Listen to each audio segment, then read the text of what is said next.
Hello, amigo. Eagle Gardens 1 on Instagram. And this is episode 833. Of course, it is Thursday. Man, did this week blow by fast. That makes it a weed nerd world. So cheers, everybody. I hope you had an amazing week. Hopefully, you guys have enjoyed the couple of interviews I was able to land and nail down on this week. Miranda Family Farms. Oh, cheers. Firsties. Hey, Nova. What up? I'm gonna get my shit all in place here. So I make my head fucking.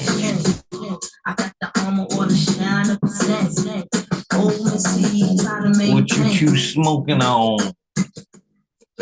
Gonna roll up a little strawberry bonbon. Fire handle. What up? Are you handling the fire this evening? What are you smoking on is the current question to the 7 cool ass people watching. Beep beep. I feel the wind. 5, 6, 7, 8, 9, 10. Get a little fucking, little more light going. Operation Annihilation. What up? Cheers. Still got a mess behind me there. Tearing the bathrooms. Rolling around to completion. Ooh, smoking that crippy. I gotta move some shit away from my feet. Fucking weeds. Right there at my feet tonight. There we go. We'll place this stuff anyway. So one person smoking. You guys tuned into a weed show and nobody's smoking weed. Cheers to you, Nova, and your crippy. This shit makes me sleepy. Good weed, but man, it's a day record. That's a day record weed. It's a magic marker. That's interesting. That sounds. I feel like I've had some of that recently.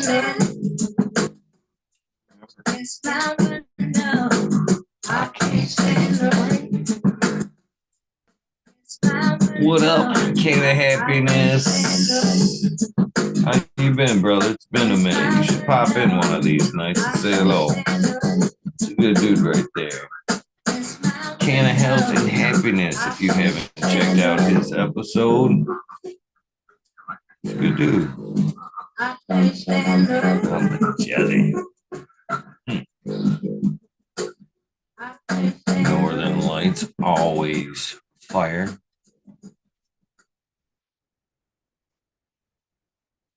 What is YouTube throwing to us next?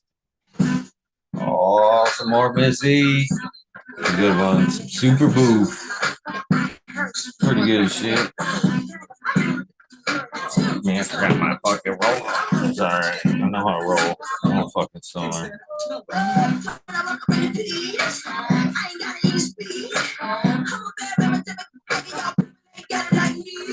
What?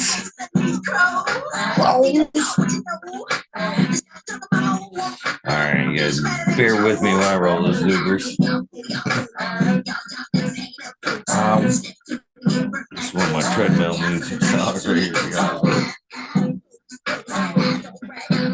Fun to run too. See a little bit dance run step going.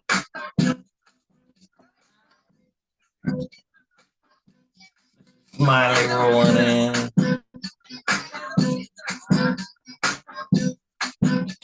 What's up, Greg Avery?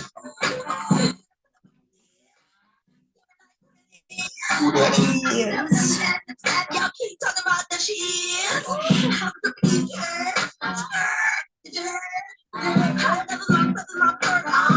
What's up, Mr. Smiley? Can't hear you. There we go. That's my body. What you doing tonight? Yeah, just relaxing. Right now. I had to take a little fucking nappers before the show. Long day. Seemed like a long day. It was a short day. Yesterday was a long day, really. Yeah, it's been a long week. Not You bad. Weather change. I'm down with this like 2 weeks of winter and fucking call it good. fucking A, right? I'm stoked about this shit.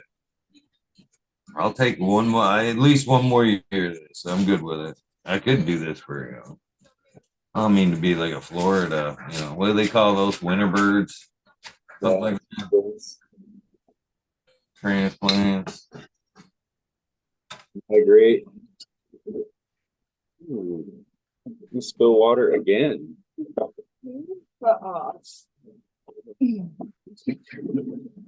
Smoking on tonight.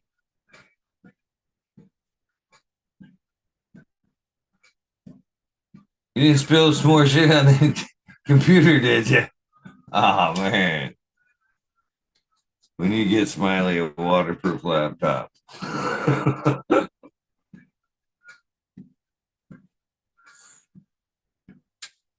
Luckily, I didn't get on the computer this time, but apparently that's not the spot for my drink to sit.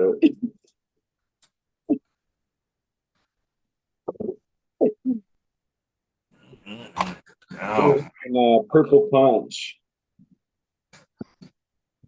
always good. Yeah, been chilling in a jar for quite a while too, so it's from the outdoor, so nice and tasty. Man, that's fucking a little bummed with myself. Fucking finally got that interview with Chris yesterday, and I totally ran in on that on empty and shit. Just fucking literally, I chugged like two of these Red Bulls before the interview and shit. Just totally nothing yesterday. Yeah, yeah, it was Yeah, long days, man. He had a couple big interviews there with Tim and Chris. Chris is always cool. That was good to hear a little more of his story and shit. yeah, for sure. Got a lot of respect for that dude. He's been around for a minute. Definitely trying to do some good things in the community. Yeah.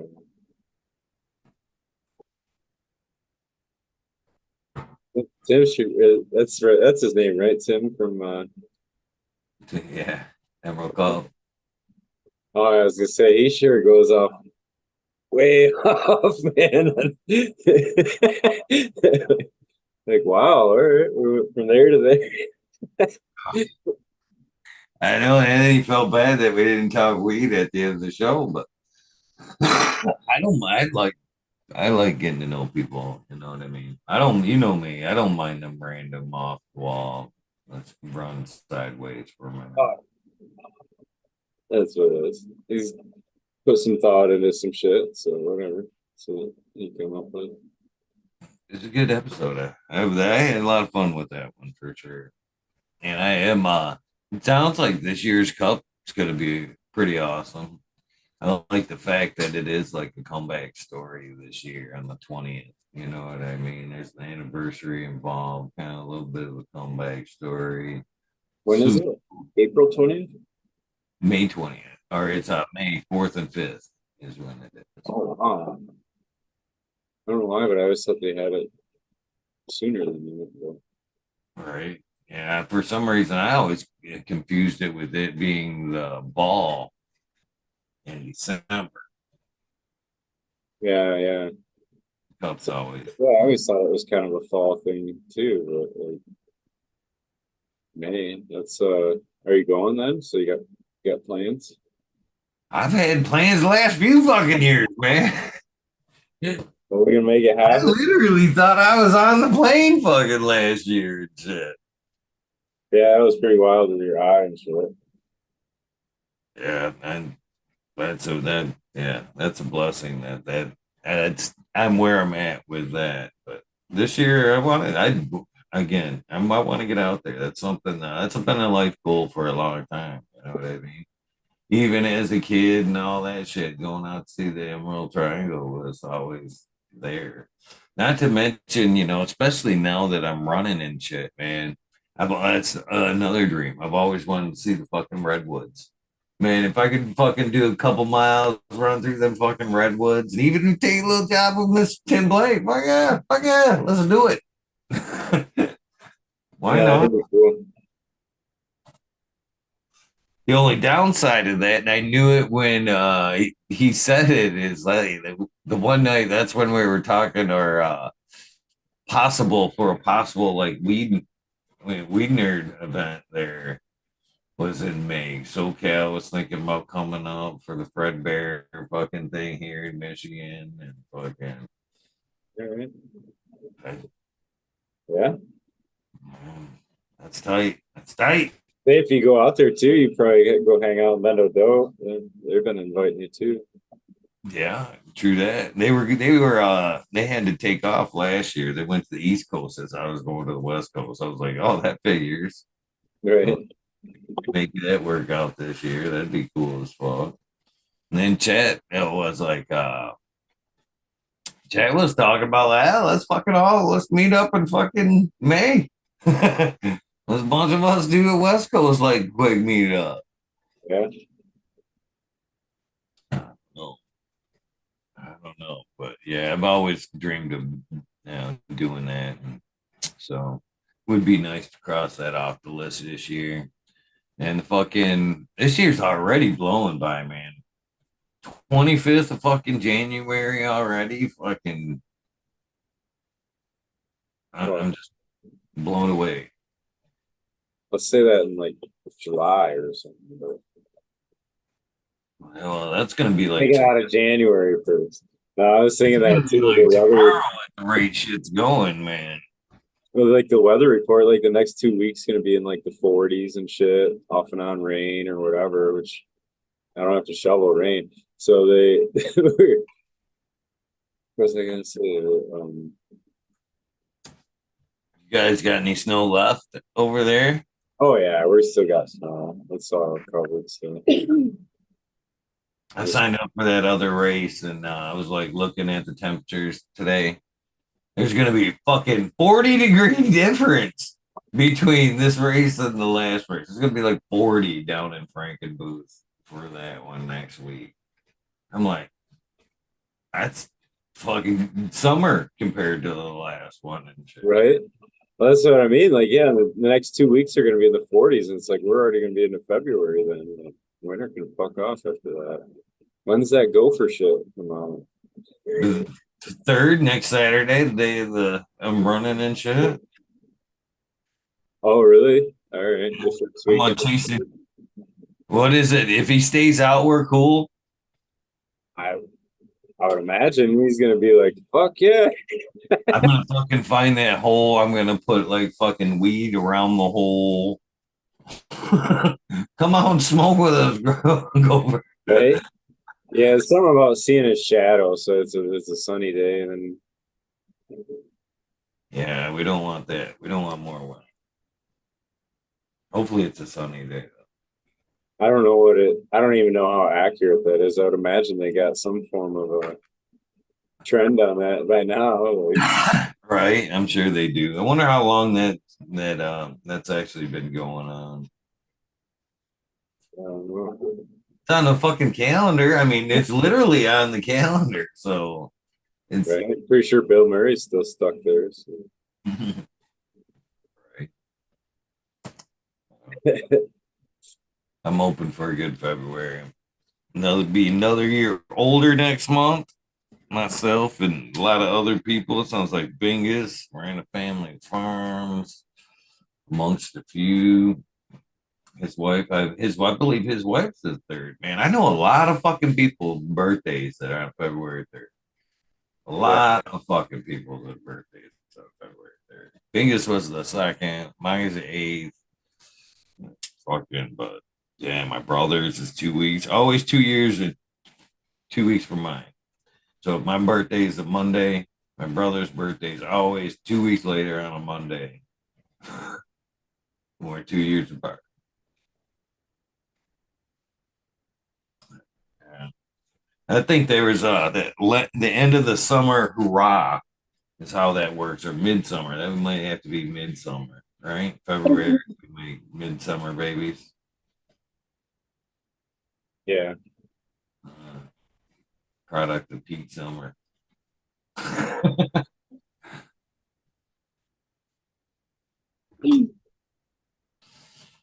Yeah, yeah. Anything new going into the garden or anything going into flower? I don't know. That's what I was just reading. Angels typing it's full moon or whatever. So it's about the time to start popping some seeds, I guess. But I do got some new. They're not. I mean, they're foot tall, probably four internodes or whatever, five internodes. But they purple or peanut butter jelly breath. I cracked the rest of those seeds, and then I had the sister of it, which is the strawberry twizzler or something it's called. I want to come out with one just call it the whatchamacallit since everybody's doing candy.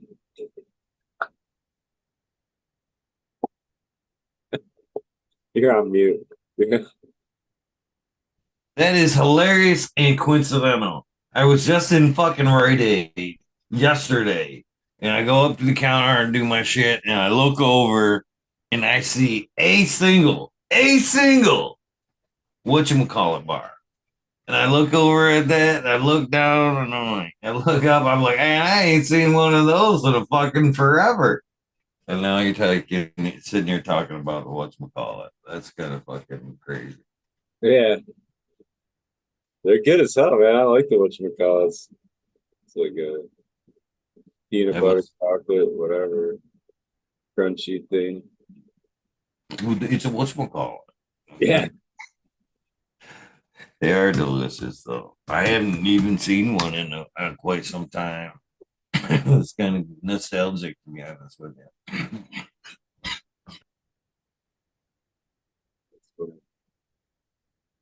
Yeah, haven't been digging the candy as much lately. Trying to cut back anyway. I'm a sugar hog. With the munchies and eat a bunch of sweet tarts or some shit. I go through my moments. I have my ups and downs. I can go through for a while without shit, and then next thing you know, I'm like, tonight I literally bought fucking what one of my favorite fucking kid, like teenager, high schooler snacks. To be honest with you, it's probably what I survived in through high school. My daily lunch was the big cookie and chocolate pudding. But today I seen the fucking like the miniature chocolate chip cookies, the little like coin size ones. So I got some fucking pudding, little pudding packs.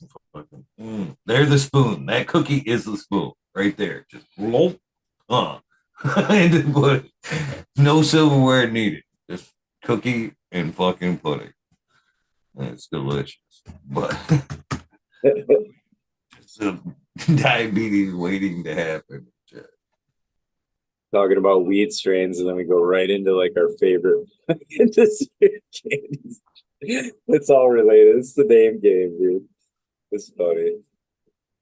Oh man, What does it really mean anymore? Like, I don't know. Like, I mean, I get it. Like the blueberry muffin that's so famously around, and everybody that grows it says it smells and smokes like that. I get it. That's cool. That's a cool name, blue lime pie. It fucking smells and smokes just like what you would think a blue lime pie would smell. So like, you know what I mean? Like some of that makes sense, but like, yeah, I don't know if you call it something and it don't even taste like that. Like I don't know. Then is it's it named it, right?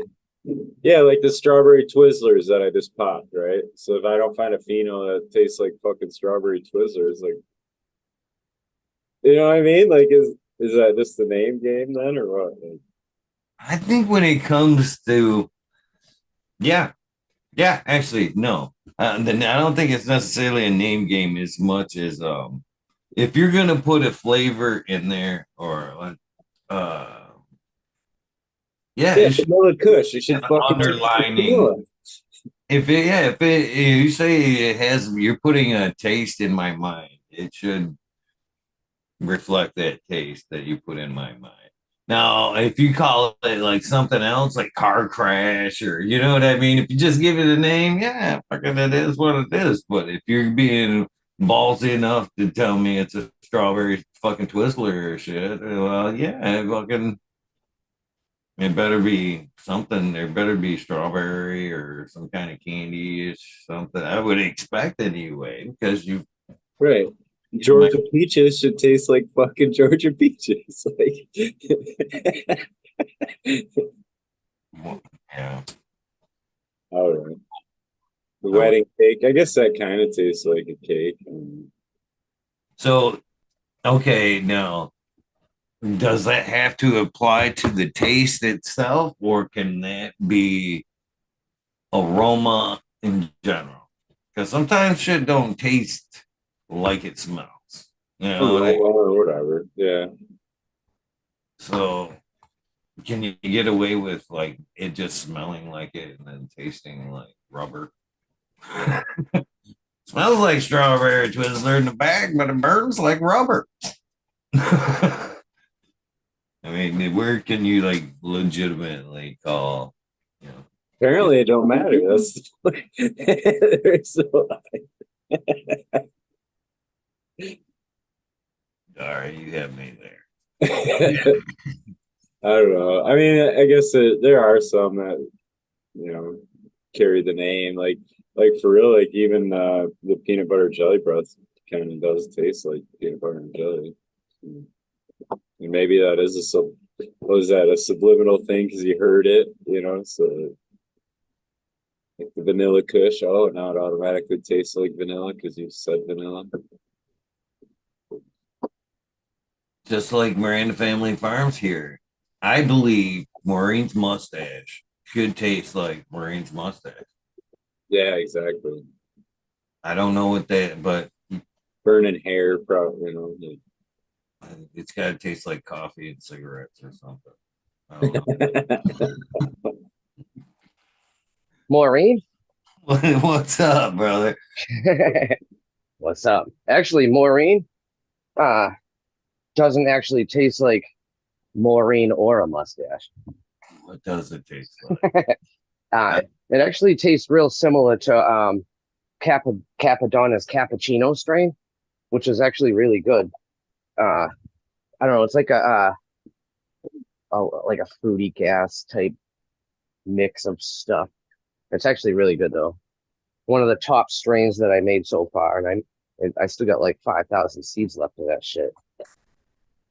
So Sherman's pants taste like Sherman's pants.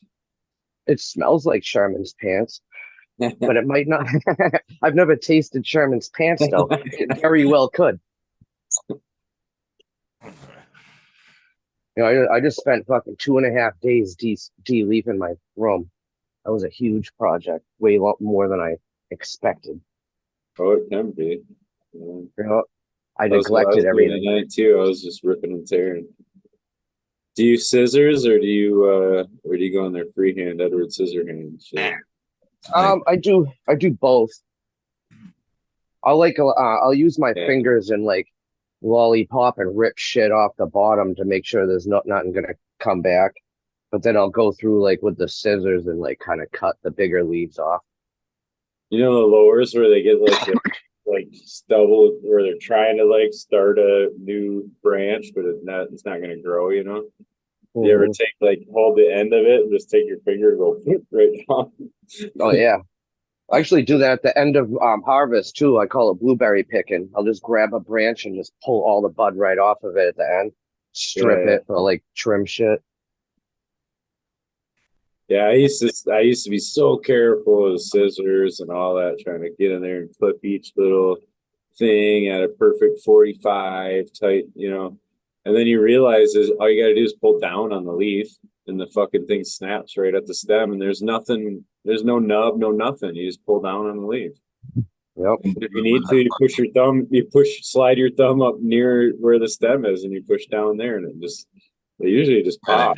Where I Pop. can snap a branch clean off, just like a fucking leaf and shit. Just like them chubs. Happy Gilmore there. It's all he says it's all in the wrist. It is too. It's that snap. It's a nice clean snap. Sometimes it takes a pinch, but for the most part, it's always that clean little wrist snap for people. Yeah, I'll go through there. Just do. Yeah. It's a lot faster than scissors for sure. The plants they're very hardy. Oh shit! Wigglers. Someone's about to re-amend. I got seven gallon root balls I gotta bust up.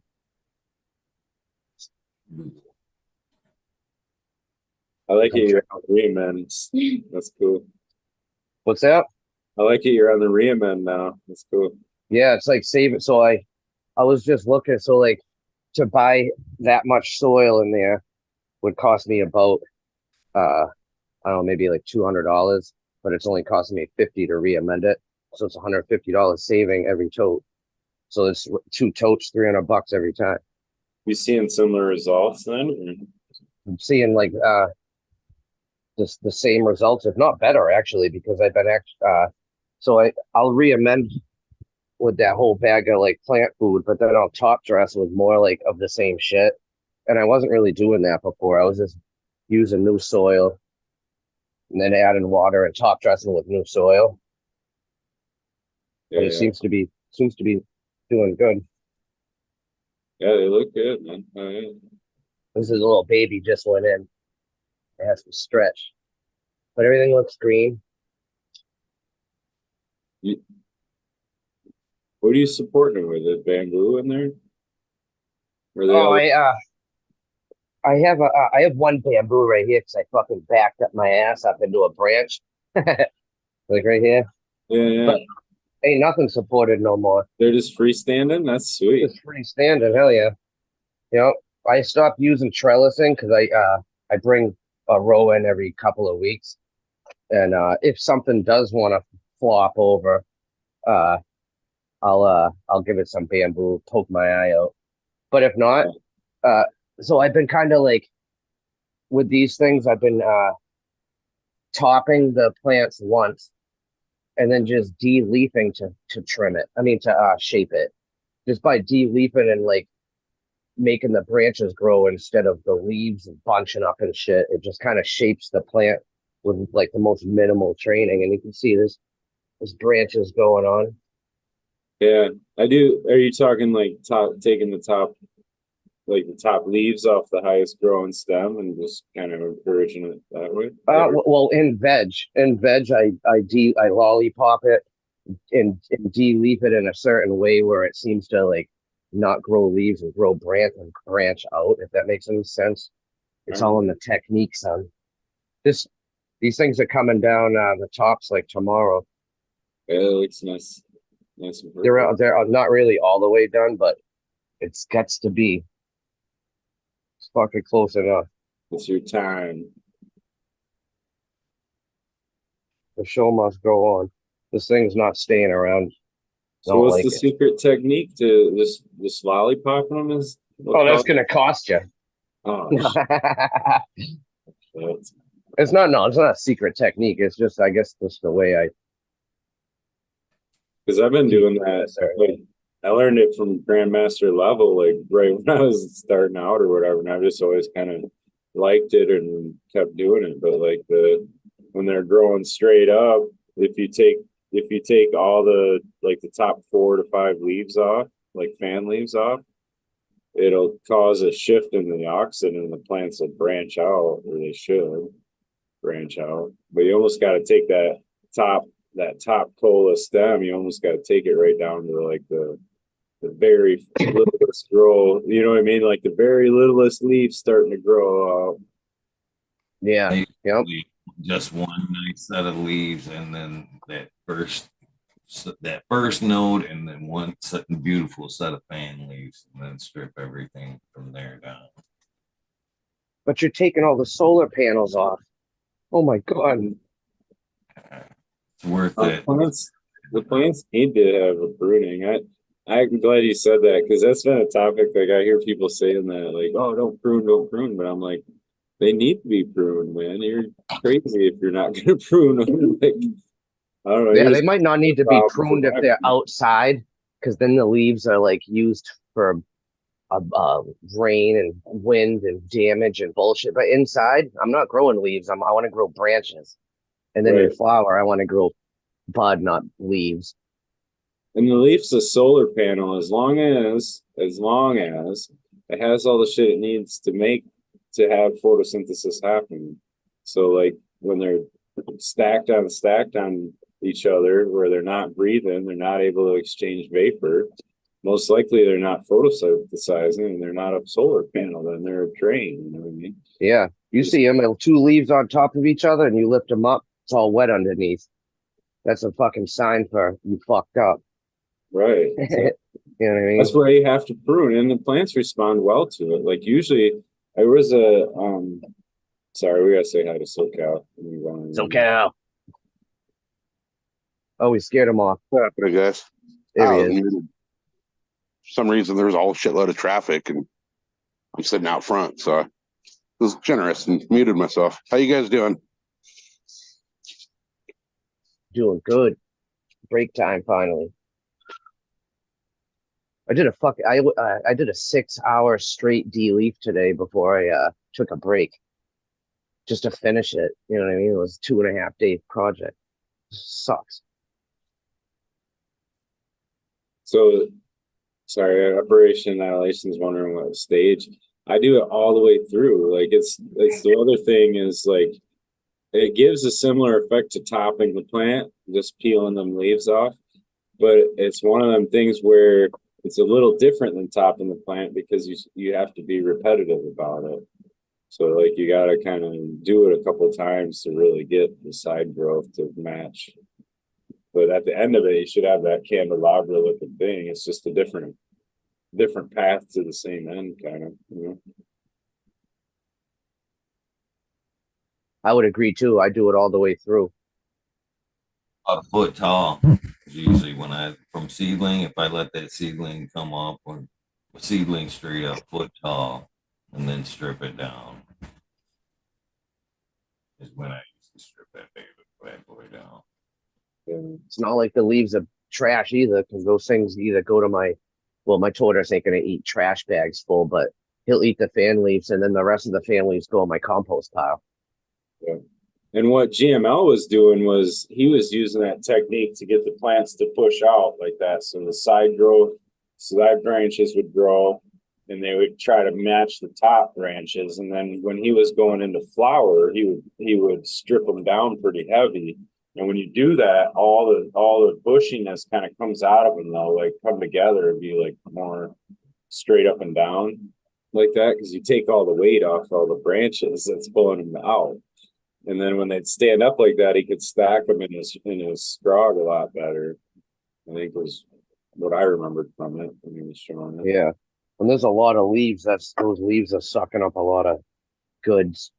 And then when it wants to stretch and there's a bunch of bullshit in the way, I want all that light. I want all that free space to be out of the way so those branches can go up instead of being a big ball of lettuce all fucked up.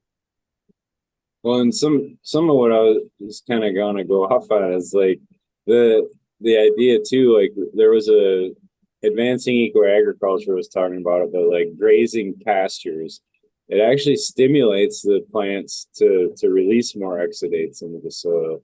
And then they were like talking about the study they were doing on it, and there was a whatever increase in the amount. But what it was doing was encouraging the soil biology to bring in the nutrients it needs to grow. And the plants were growing back stronger. And there was a release of like gibberellic acid, or the one hormone, gibberellin, that also was a part of it. It was releasing these hormones to cause it. So I think some of that is where, like, yeah, a leaf strip at a certain point in flower, if you're going to stimulate a hormone like that, like that's one that's going to cause the buds to grow bigger. And I think that's kind of where, just this stoner experience of growing, like the guys kind of stumbled onto that. I don't think anybody studied a plant other than they just whatever had something happen and figured it out. The way bro science happens, I think Right. why it doesn't get documented. I've said it a million times. You do something and it works out well for you. Why start, documenting, taking credit for it? You know what I mean? It's just something that you noticed, it's so easy and so obvious. How could it be? You know what I mean? Why start to take notes? I guess. Why is it a science and not common sense in a lot of ways? Yeah. But that is the thing, though. Like, it's the plant, the leaves, to my understanding, are like, as long as they're able to do photosynthesis, they're producing the sugar. But if the metabolism will go one way as that's being produced through photosynthesis, but the minute it's not able to, for whatever reason, you know what I mean? It could be low on water, it could be too dry, whatever, you know what I mean? It's like whatever reason, but if it stops doing photosynthesis, the metabolism goes the other way and it starts burning up energy from the resources, you know what I mean? So that's the other thing. So like if they are too thick and it's not able to be efficient at photosynthesis, it's not necessarily, a positive thing for the plant. I guess it's for preference, if people like it or not. I know like Miss Jill or whatever would not de-leaf, and she likes her buds seem to be big fatties and stuff. I don't know what it looks like underneath, but the way I do it, I've never killed a plant by taking too many leaves off. I've actually never killed a plant except for when I was little. Unless I threw it out on purpose because I didn't want it for some reason. I haven't killed a plant since I was like, when I was younger, me and my brother, I think I said this before, like when we were experimenting, we thought like, what happens if we like water the plant with some thick, disgusting bong water, thinking it would like really get infuse the soil with whatever the fuck. I don't even know what we were thinking, and actually killed the plant. But I don't think you can kill the plant for overdoing shit on the, well, maybe if you take every leaf off, but I ain't never killed a plant yet. I'm one that I don't really de-leaf indoor or outdoor. What I'll do is if I got a couple of big fan leaves or something that are covering a bud site, and that bud site's not getting decent light, I'll just kind of trim around that one site and get the light into there, all the way through the plant, obviously. But I don't leave all that little armpit hair and shit that grows around the ranch sites and shit. You leave all that? Yeah, I pretty much leave everything except the big giant fan leaves and only the fan leaves that come off are the ones that are covering buds. And I don't know that I've noticed a difference because I have done, a couple of de-leaf just to see. And I don't know that I really noticed a difference in my production or quality or any of that. Yeah. But then going back to something you said a minute ago, Smiley, about you don't know if somebody did the research or whatever on de-leafing or all that. But if you actually look at the facts and the statistics, I'm sure somebody has, because cannabis is one of the most studied plant on the planet. So, I mean, you got like governments, look at Israel and, some of these other governments across the country or across the world, they're studying it for medicinal purposes and, all kinds of other shit. Yeah. No, I mean, it's an interesting topic. I just know that the plants store up energy in their root zone and it gets released in a way when they're stimulated. So like, Yeah. it is a way to stimulate the plant, and it's an effective way to train a plant. It's got its purposes for sure. Oh yeah. No, I'm not saying do it or don't do it. I'm just saying that I'm one that, very selectively does it. Yeah.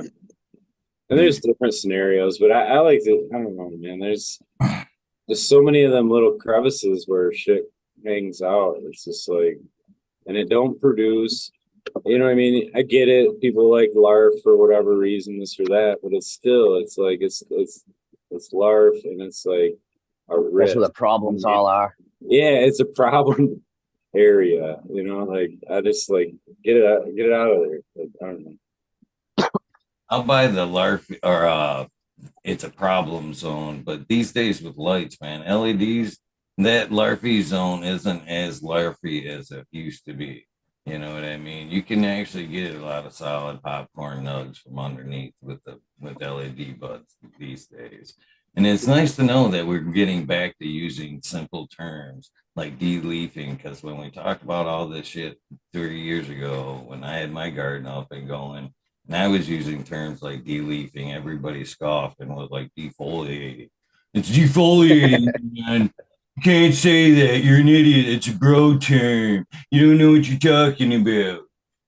So it's nice that we can casually speak in bro terms these days. I stripped that bitch. She was fucking naked. I'll show you my bedroom, actually. If you want to see strip naked of what I'm talking about. Hey, be careful. Don't say strip that bitch or chop that bitch. You'll get kicked I off know, right? fucking YouTube for it. Yeah, I meant it in a positive way. Miranda Family Farms was live on Instagram one day. This is a long time ago.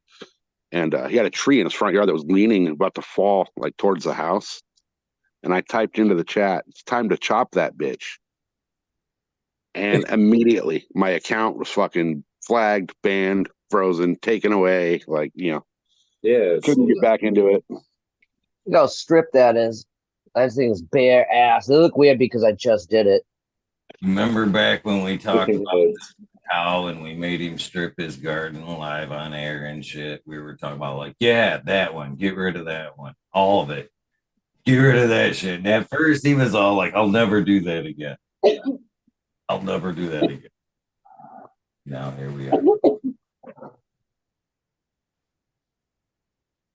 Now they make look like ass, but that'll look fucking normal in Yeah. a I couple don't think they days. look like ass. They look great, man. They're ready to rock. Lean and mean. They look like. I thought it was neat to listen to Chris's technique last night about the outdoor plants. I would have kind of assumed a little bit of different approach there from a sun-grown garden there about letting them grow up more natural and not necessarily as bushy, because then they needed the more support and wanted to collapse on themselves. Kind of made sense to let them grow up and let that fiber twist and become a hardier stalk in the outdoor like that. I can vouch for that because the ones that I've tried to keep small outside, taking branches off or this off or that off or whatever, they tend to be weaker.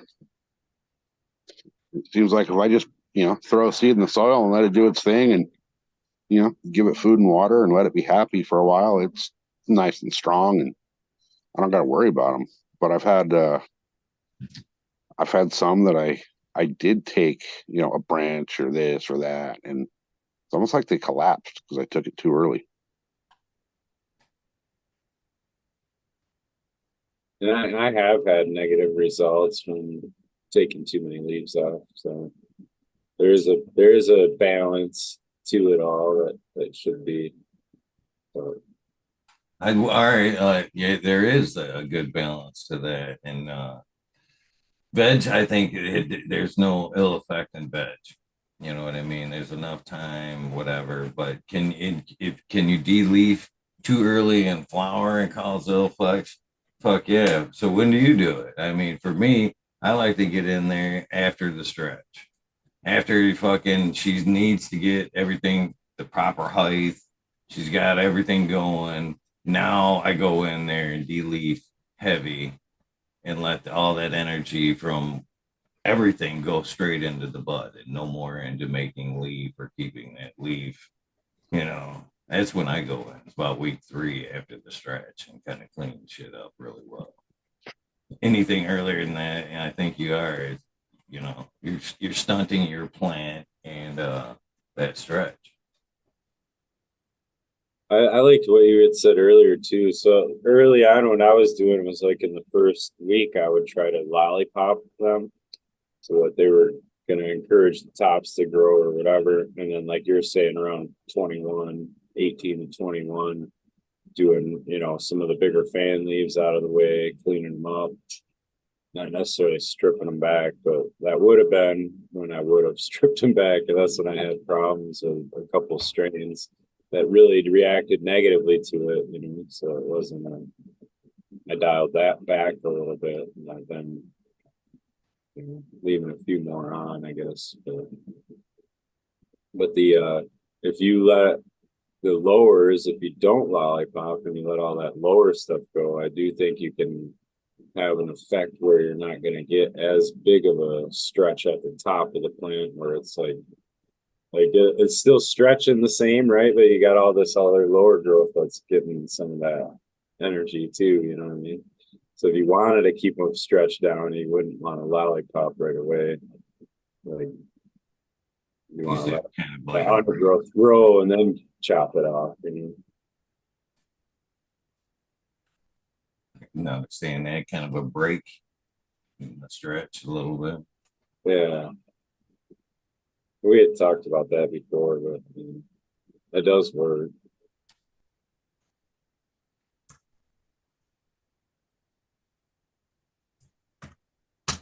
Picked up one of my tents today. Clear room. Yeah. We're getting that big. You gotta have the flower room set up. That's what you gotta do. I miss it, man. It's fucking the last few years, it's been tough to fucking sit here and fucking do this weed thing, fucking without having a full on garden like I've always had, and fucking practically half my life and shit. Almost like it's being stripped of like your person. But it is nice to have, getting back to somewhat normalcy and having some type of plants fucking going. That's cool. Zenny. Very zenny. You know what I've noticed since I haven't been able to grow here for a while is that since I took my indoor down, my garage has become a fucking disaster. When the plants were up, it was like nice and clean and beautiful, and now looks like a fucking bomb went off. You got no schedule for cleaning it. Right. Drop zone. That's what the garage becomes for me, is that drop zone. A lot of times, once a month, it has to be cleaned. Other than that, it's a come grab tools, drop tools, and it's just like a huge pile in one half of the garage. Yeah, I was out there looking at mine today because I got to start getting ready to start packing it and all that shit to get out of here. And I looked around and I was like, holy shit, that's where my tents used to be. And now I can't even see the fucking floor.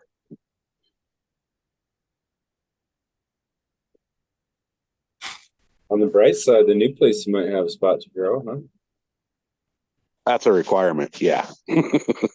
Yeah. That's I'm requiring myself to get a house that has indoor and outdoor possibilities. I like it.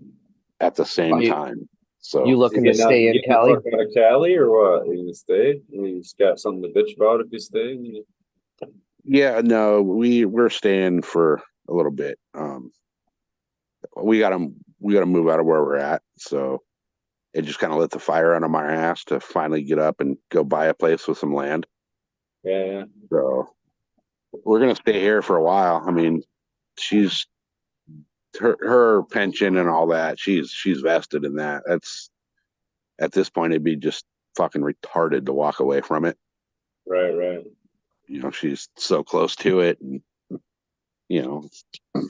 we take that pension It's your sugar mom now. Amen.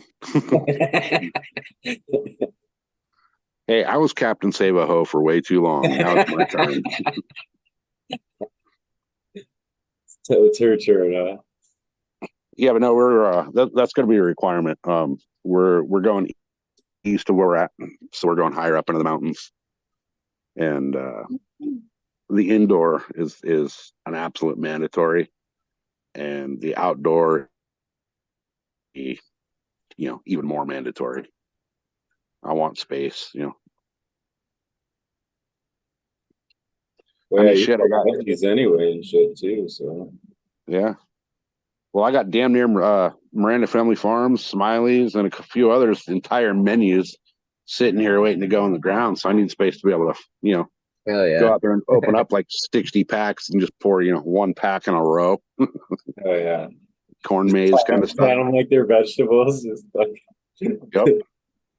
That's my goal. You can That's do my that. goal. I mean, they'll adapt and grow a little straighter up. Oh yeah. Yeah. Yeah, I want at least 10 acres though. So Chunk of land, man. yeah, it's a nice little chunk of land. And what you can do a food plot and shit, and Yep. bring your own deer in. Yeah. Yeah, we're the area we're looking, I will be able to put a food plot out there. Then come deer season, I'll be able to actually sit on the back porch in my underwear and shoot a deer. Actually, Yeah, I mean that's kind of a bucket walking list item. 1,500 miles in 2 sets of boots. Right? Yeah. You say you wore two sets of boots out or something? Yeah, technically three, because technically three, but the first pair was, they're already on the way out. But yeah, 2 sets of boots. Freaking, I used one credit all year, just strictly for gas, driving back and forth. And I looked at that today, and my credit bill for the gas is $3,000.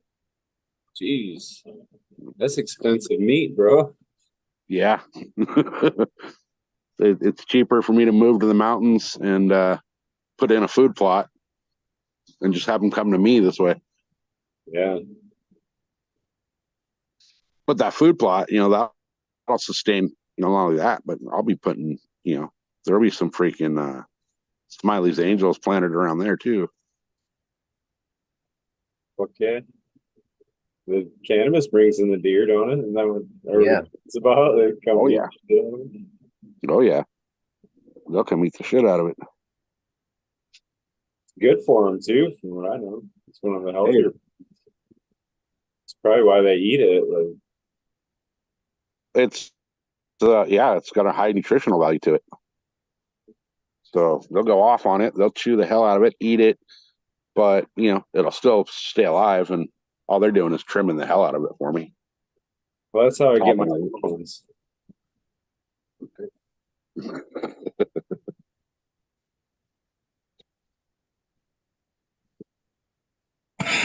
That goes back a few years. Right. Yeah, I'm excited to be able to get up and running again, though. Yeah, that's cool. Somebody asked me, like, oh, what's on deck? What's the first thing you're putting in? I was like, everything. All of it. That would be fun, man. Like with whatever Creator Steve did, that million plants or whatever.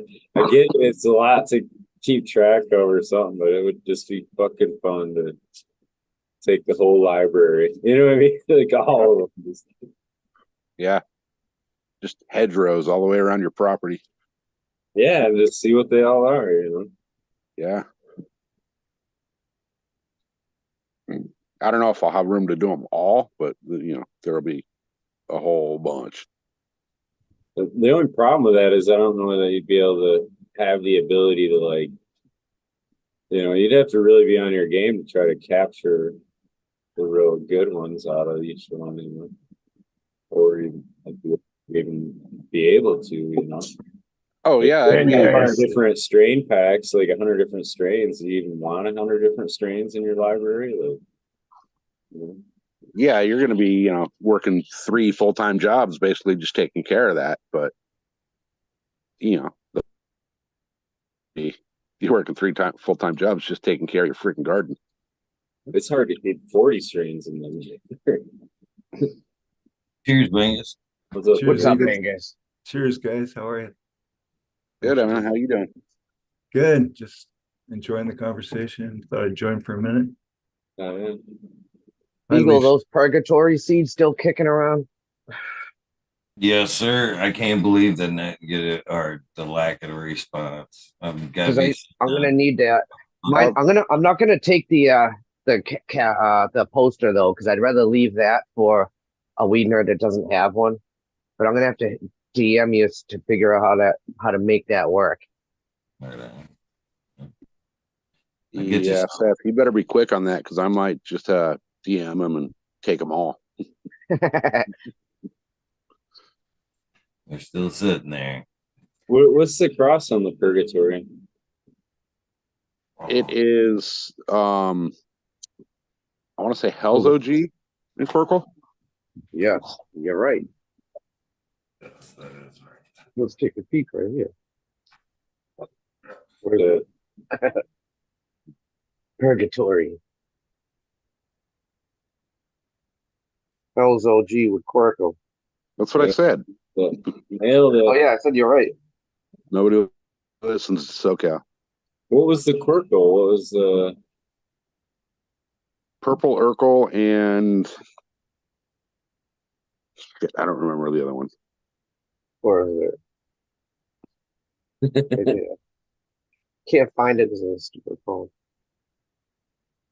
that it's signed by? Jerry McCarty.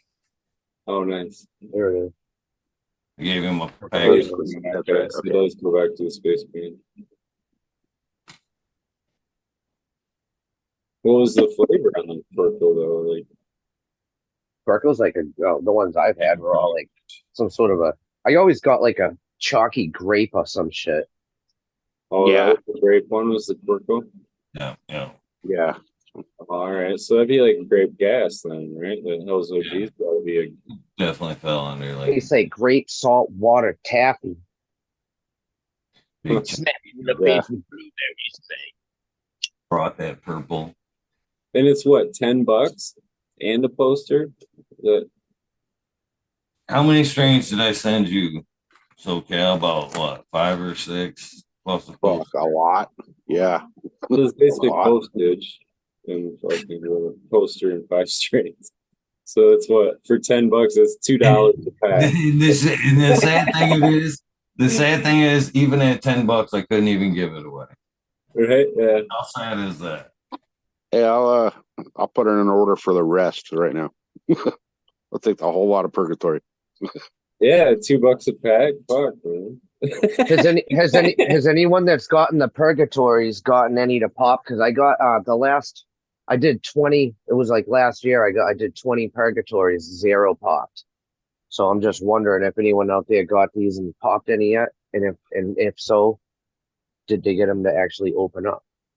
I also did 20 Jack's Cleaner 2s. I got fucking nothing out of those too. I 0 out of 40. That never happens.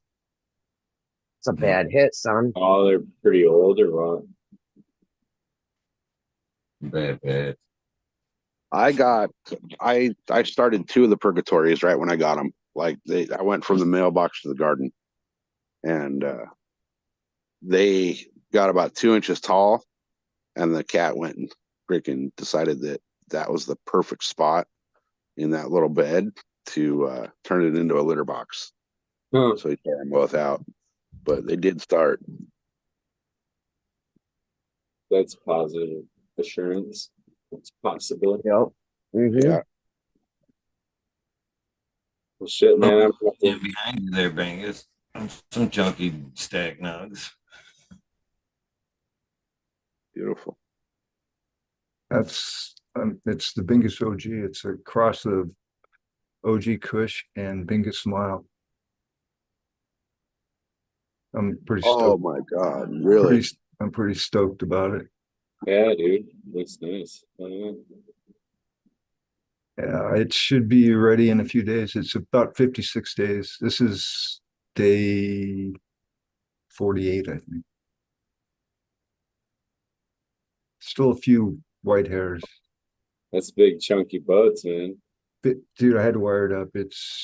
I don't even think Spartacus could help it with its weight. It's so heavy. You know what I mean? Yeah. But this is some of the beans that I had stowed away in the back of my vault that from 2018. It's kind of an interesting mistake, I guess you could say, that the S1 pollen drifted over to the OG Kush from the Bingus Smile, saw a few beans, labeled them, put them away, and here we are in 2024. So it's interesting. Yeah. So yeah, I don't need to. Well, shit, man. I gotta jump out and get to bed. I got work in the morning, so it's killer hanging out with y'all, though. Always great to see you, Smiley. Good to see you So too, Smiley. Miranda. Have a good night. Thanks, man. I'm gonna follow him out because the wife and kids just got home. Good to So, see you, Miranda. Oh, good excuse. good hanging out. Peace chat, peace panel. Out. Right on, man. Yeah, I'm really interested in seeing the final product from that Dingus because Me too. The I smell is really good. I'm not I can't even I'm ex I don't get worked up usually because I want to just stay calm. This one's kind of got me excited. Sorry. that's a great mix though. Great smell. We'll see. There's I'll so tell you many. what, I did your Bingus Mile S1, the only S1 seed I've ever grown in my entire life. I will admit that to you. Yeah, But that thing, that's the father. Yeah. I started that in July outside and took it down on Halloween. And that was not last summer, but the summer before. And I still have a jar of that. Well, you must hopefully it was a big harvest and It was, yeah, I did it in the greenhouse and it actually hit the roof of the greenhouse and then basically just trained itself to follow the curvature of the roof down the wall. that's fun to grow. Little too big Cannabis. for a greenhouse plant. That thing needs, acreage.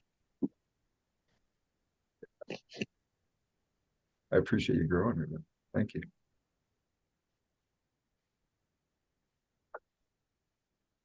When are you going to get back to growing, Eagle? I've got plants in the other room. Okay. I'm not keeping up on your history, brother. Sorry. I don't. I'm not. I've never wanted to be one of the. It's been a minute since I've really posted a lot of my grow shit. And when I do, it's on in the Eagle Gardens one. Shit, so. Cool. That's always been my thing. I don't preach or, I don't talk about the necessary of my grow techniques a whole lot. I just sit back and listen. Sit back and listen. Seems like every time I chime in with that kind of shit, it gets weird. It can. I agree. I try not to do it very much unless I'm just really stoked and can back. You know what I mean? If I send it to somebody, I think they'd be really stoked. I'm actually going to send some samples to Jack since he's so good at describing flavor and smell, and just get some input from him.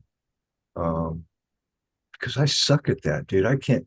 People ask me all the time, "What's it smell like?" And then it smells awesome. Well, what does that mean? I don't know. So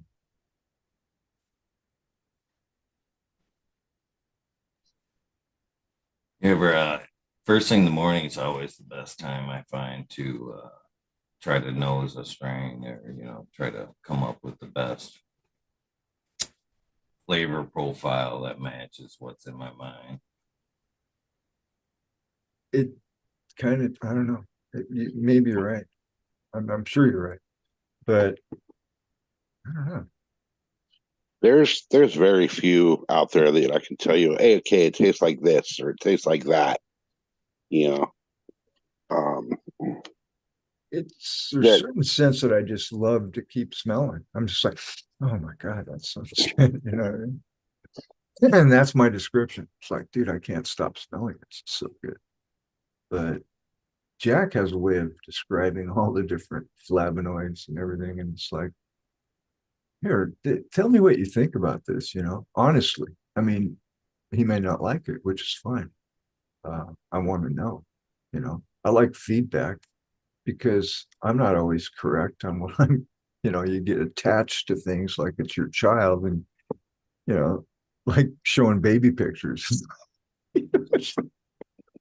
Oh, it is so sweet. It could, you know, may not be, you know what I mean? So it's kind of fun.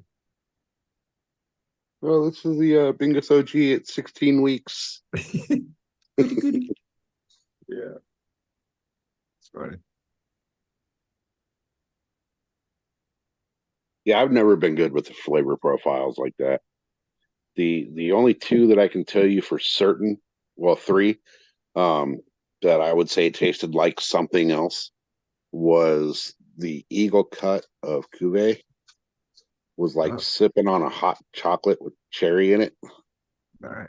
And That's then the Joshua Tree tasted like juicy fruit gum, just like you're chewing on juicy fruit gum. huh. And the cherry lemonade that Sub put out, I don't even know how I got that. I won back when he was doing his IG lives and all that. I won like one of his stupid trivia questions or whatever for something else. And he sent me that cherry lemonade with it. And that shit looked, tasted, and smelled like Hawaiian punch. Uh, see, One of Badger's. I wonder if he still has the cherry lemonade or one of the crosses. I believe so. Because I went and looked on the, I forgot what the site is that they're on. I have it bookmarked. But I believe it was still there. And that was a good one. Problem is, I did not like its effect. It was a little too much sativa, you know, get up and clean the house and, you know, wash the walls with a toothbrush kind of a effect. But growing it and tasting it, beautiful.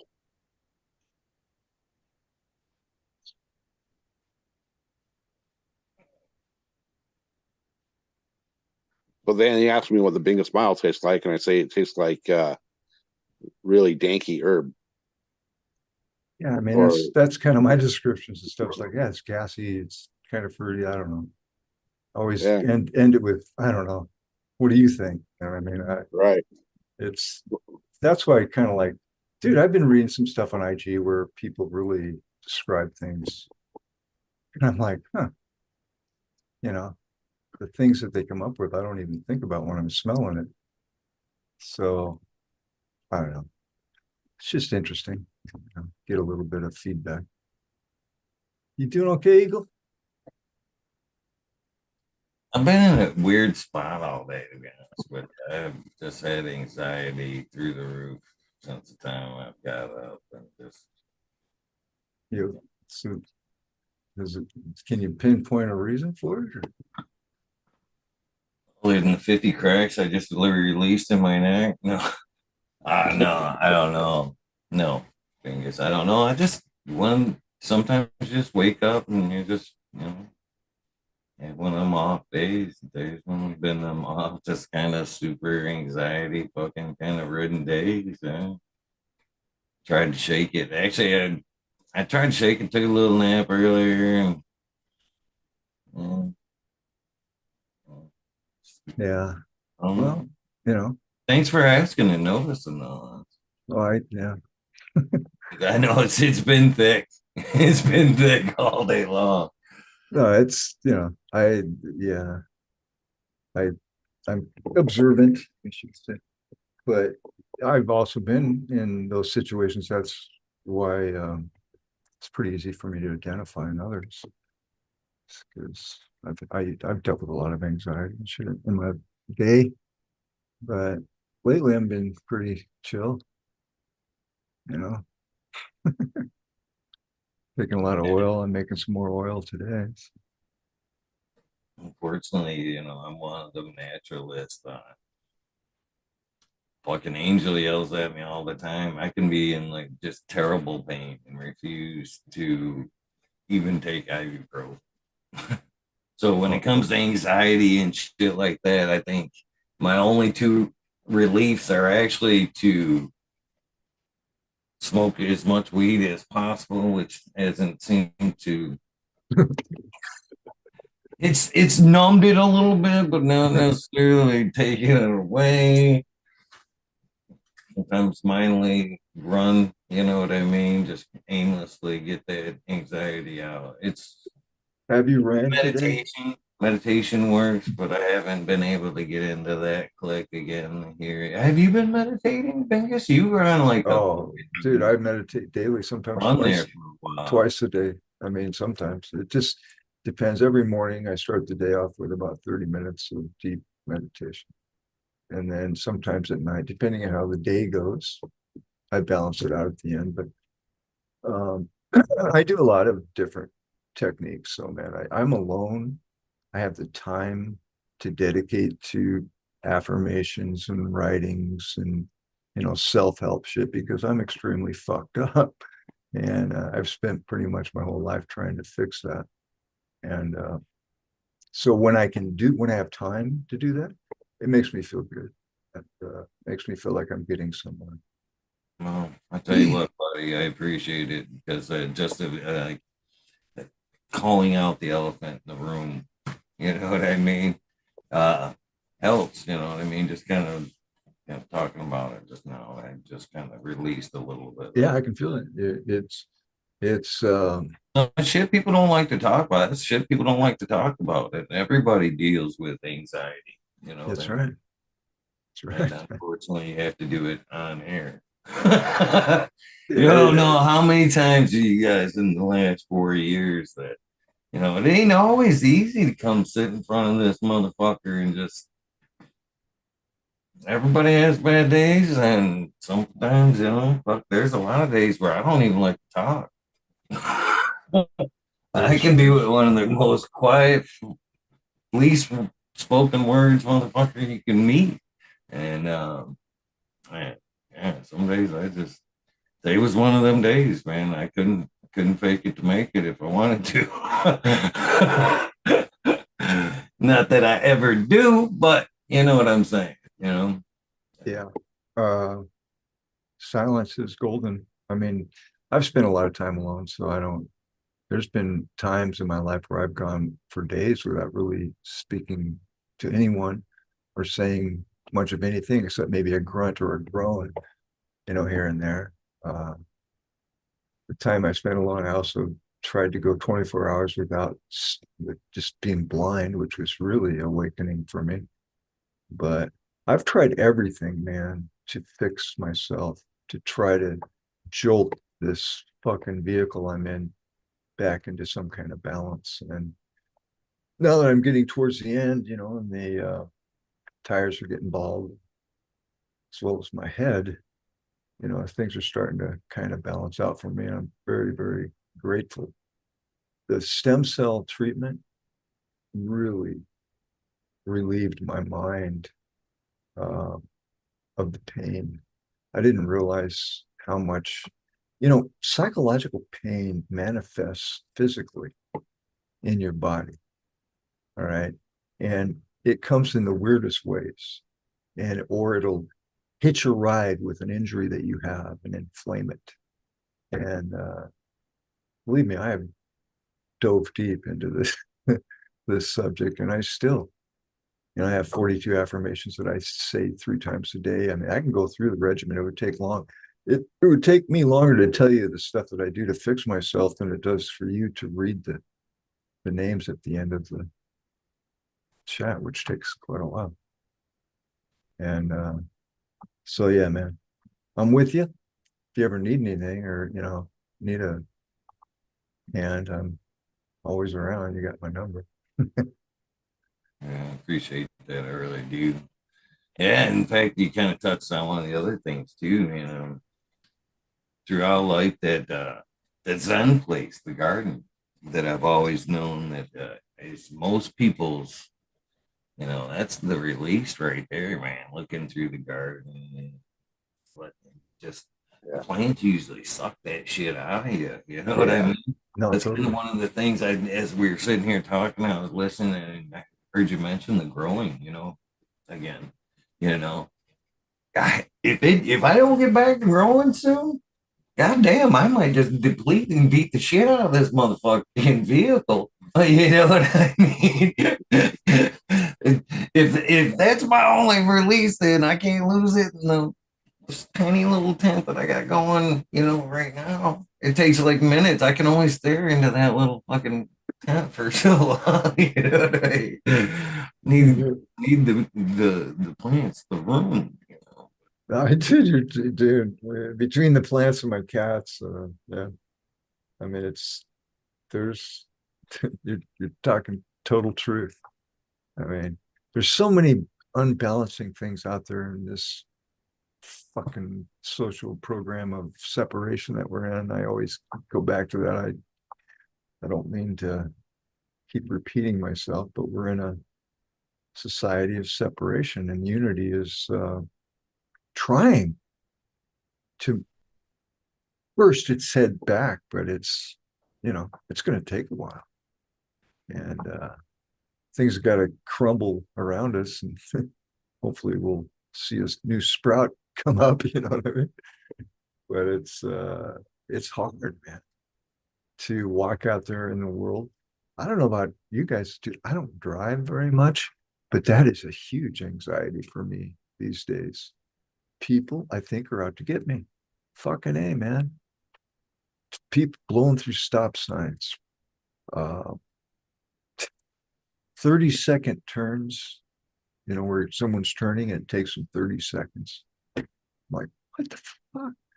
Red lights turn green and 30 seconds later, people take off. It's like, it drives me nuts, man. Somebody today, Vegas, literally from the right hand lane, just decide, fuck me, they were going to get in my lane and then make a left. I mean, like literally, they did it like abruptly, like, you know what I mean? They had to swerve around. Yeah, people don't.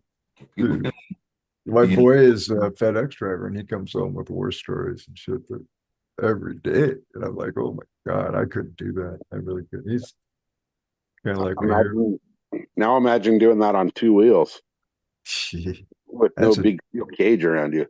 You want no, anxiety. I've dumped a motorcycle before more than once. That's not cool. That's not cool. The last time I dumped it on a fucking fire or one of those cut. What do they call those manhole covers? It's wet. Oh, yeah. Dude, I sold the bike the next day, actually. So I'm tired of this shit. What the fuck was that? like that accident on the bike. I think I've told you guys the story of that, of the little peg going through my leg. Oh, yeah. Yeah. Right legs. Still ride, but I ride more cautiously these days. Dude, you and your legs, man. Fuck. I thought Bingus, my left leg was the last thing to be tattooed on my body, and I thought for sure it was going to be the first thing amputated on my body. And I'm still not 100% on it. So you don't want to invest too much money in something that you might lose. Chainsawed a couple of times, the foot peg, the glass incident where they wouldn't even close, and the fucking multiple surgery. Dude, the left leg was just screaming at you with all this punishment, saying, "Dude, I want some fucking tattoos. Don't ignore me." And you're like, "Fuck you! Unless you can shape up, I'm not going to invest in you." There's at some point I just wanted to. I looked at it. You're, we're all getting older, so I guess we can all relate to maybe this. Do you ever have like, there's good skin days And then there's bad skin days. You ever see the bad skin days where like you can literally see every fucking scar? You know what I mean? Some days they're not as parents, but some days, man, you can really see the damage.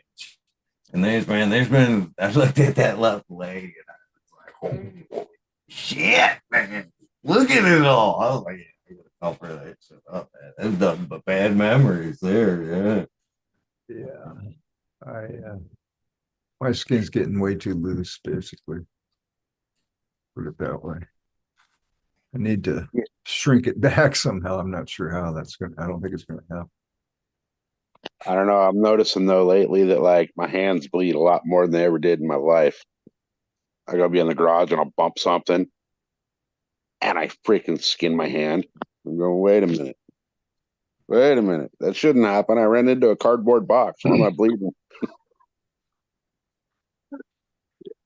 Did you hear the other night? I don't know if you caught the episode with Tim Blake, Angus, but he was talking about stem cells. Really? I did for a minute. I didn't stay, but They had sent a lady from their church, I think 85, that couldn't even walk across the room. Yada yada yada. I mean, terrible shape. Sent her down for it was a $20 pack, $20,000 package, from start to finish, and they were in like phase one, 5,000 into it, if you will, and she was already up walking around across the room and better mentally, and he was like, "Man, I can't wait to see where she's at."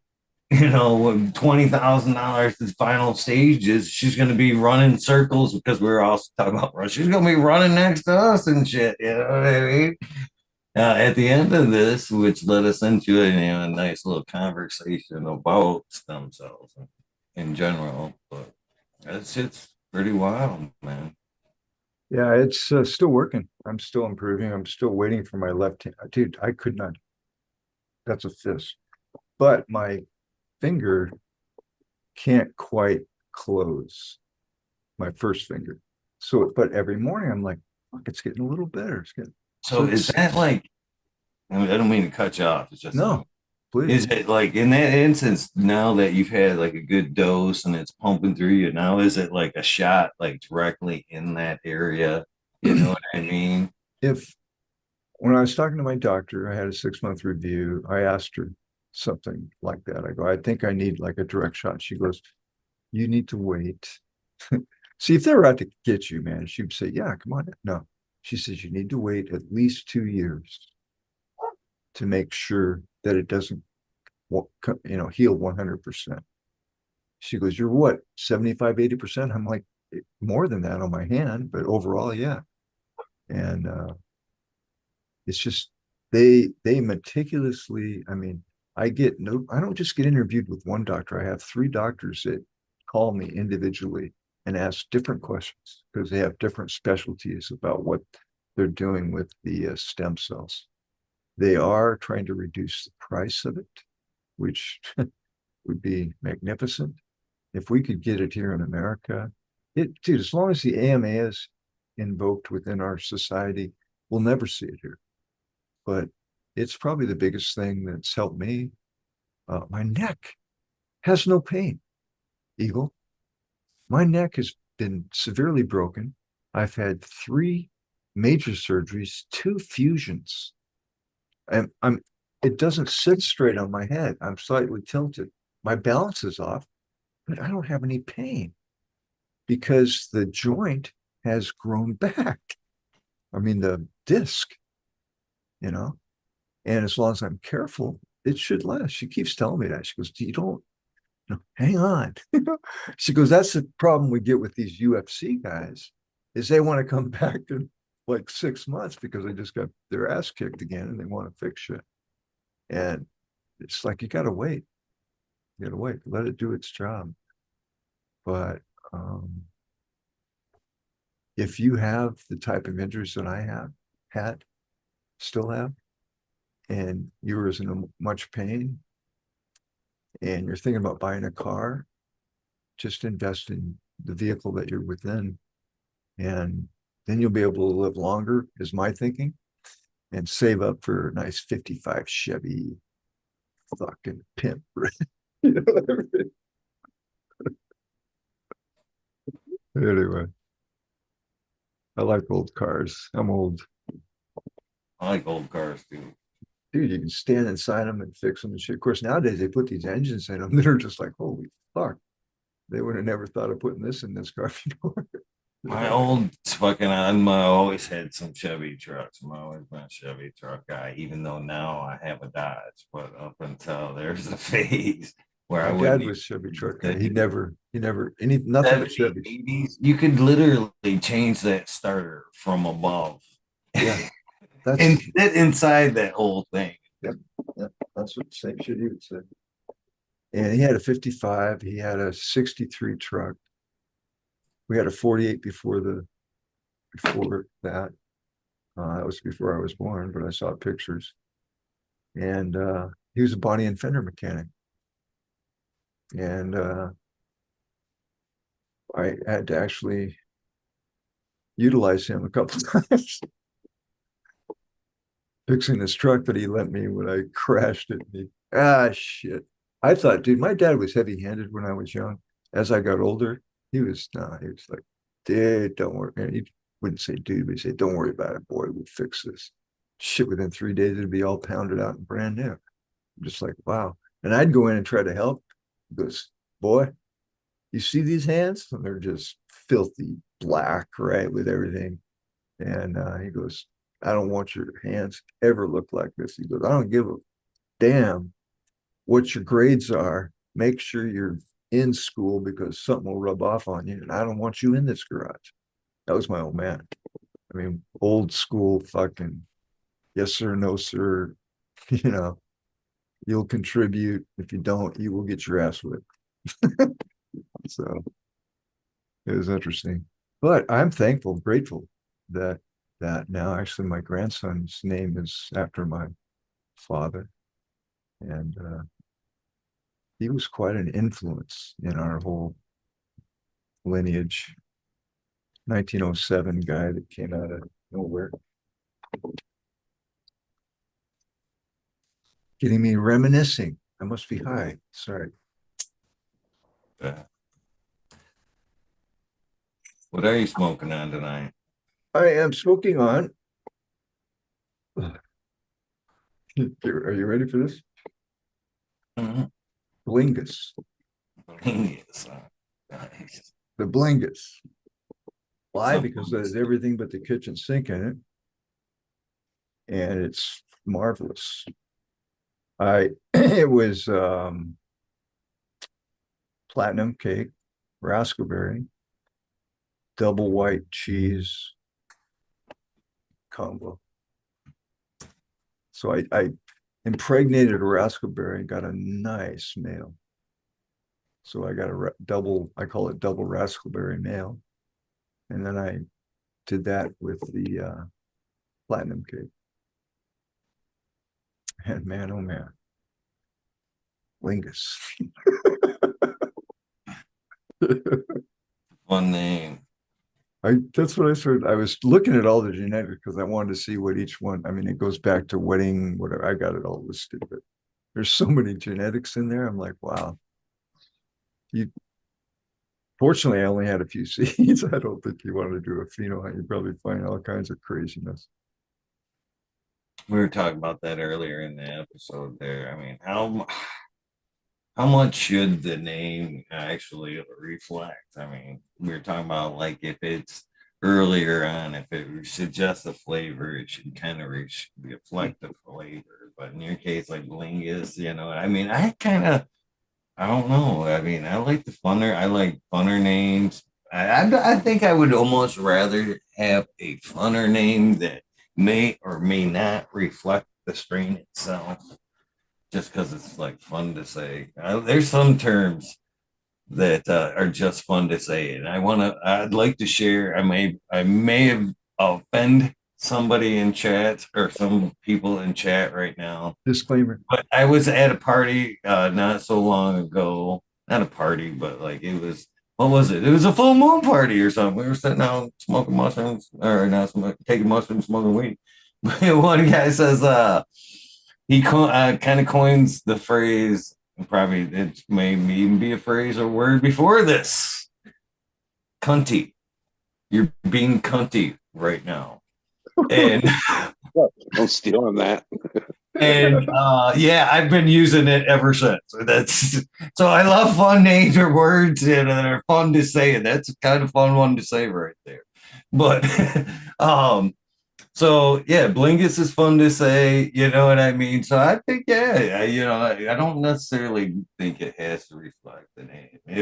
I mean, it should be fun to say. If it's a good strain, it makes you happy. It should. I was looking at all the different strains. And I go, man, this is a lot of bling. And I went, Blingus. Right? Because Bingus and Blingus.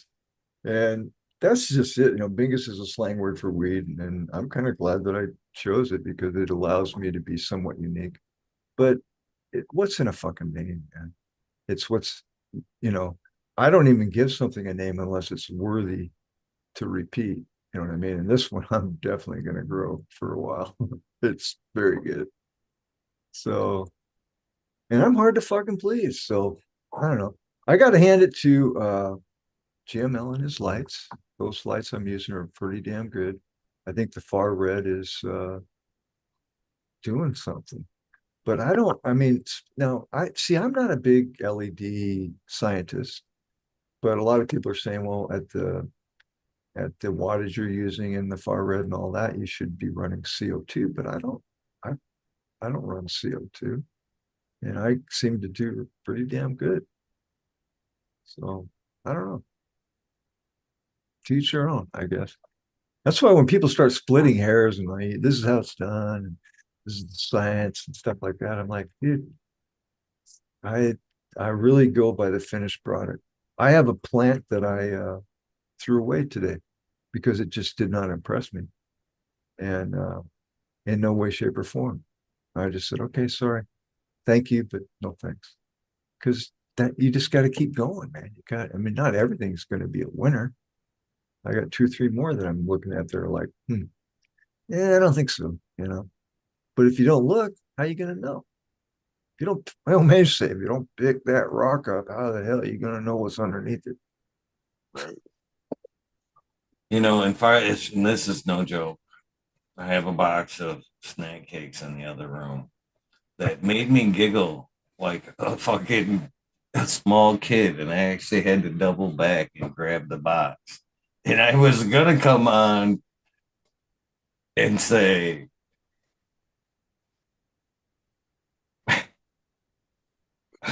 "Hi, hello, I'm Eagle Gardens of One, and I have a heart-shaped ding dong." Because ding dongs have now, they made them for Valentine's Day. Ding dongs that are heart-shaped. And I just literally the idea a heart-shaped ding dong made me fucking giggle all through Walmart to the point I had to go back and get the box just so I could say it. And I said it through Walmart, giggling like a kid the whole time. I had to go get the box so I could. But I forgot. I forgot to grab the snack cake before the show. So at least I got to throw it out there. There you go. Yeah, man. There's still basically a big kid in me. Yeah. Absolutely. There she is. My heart-shaped ding dong.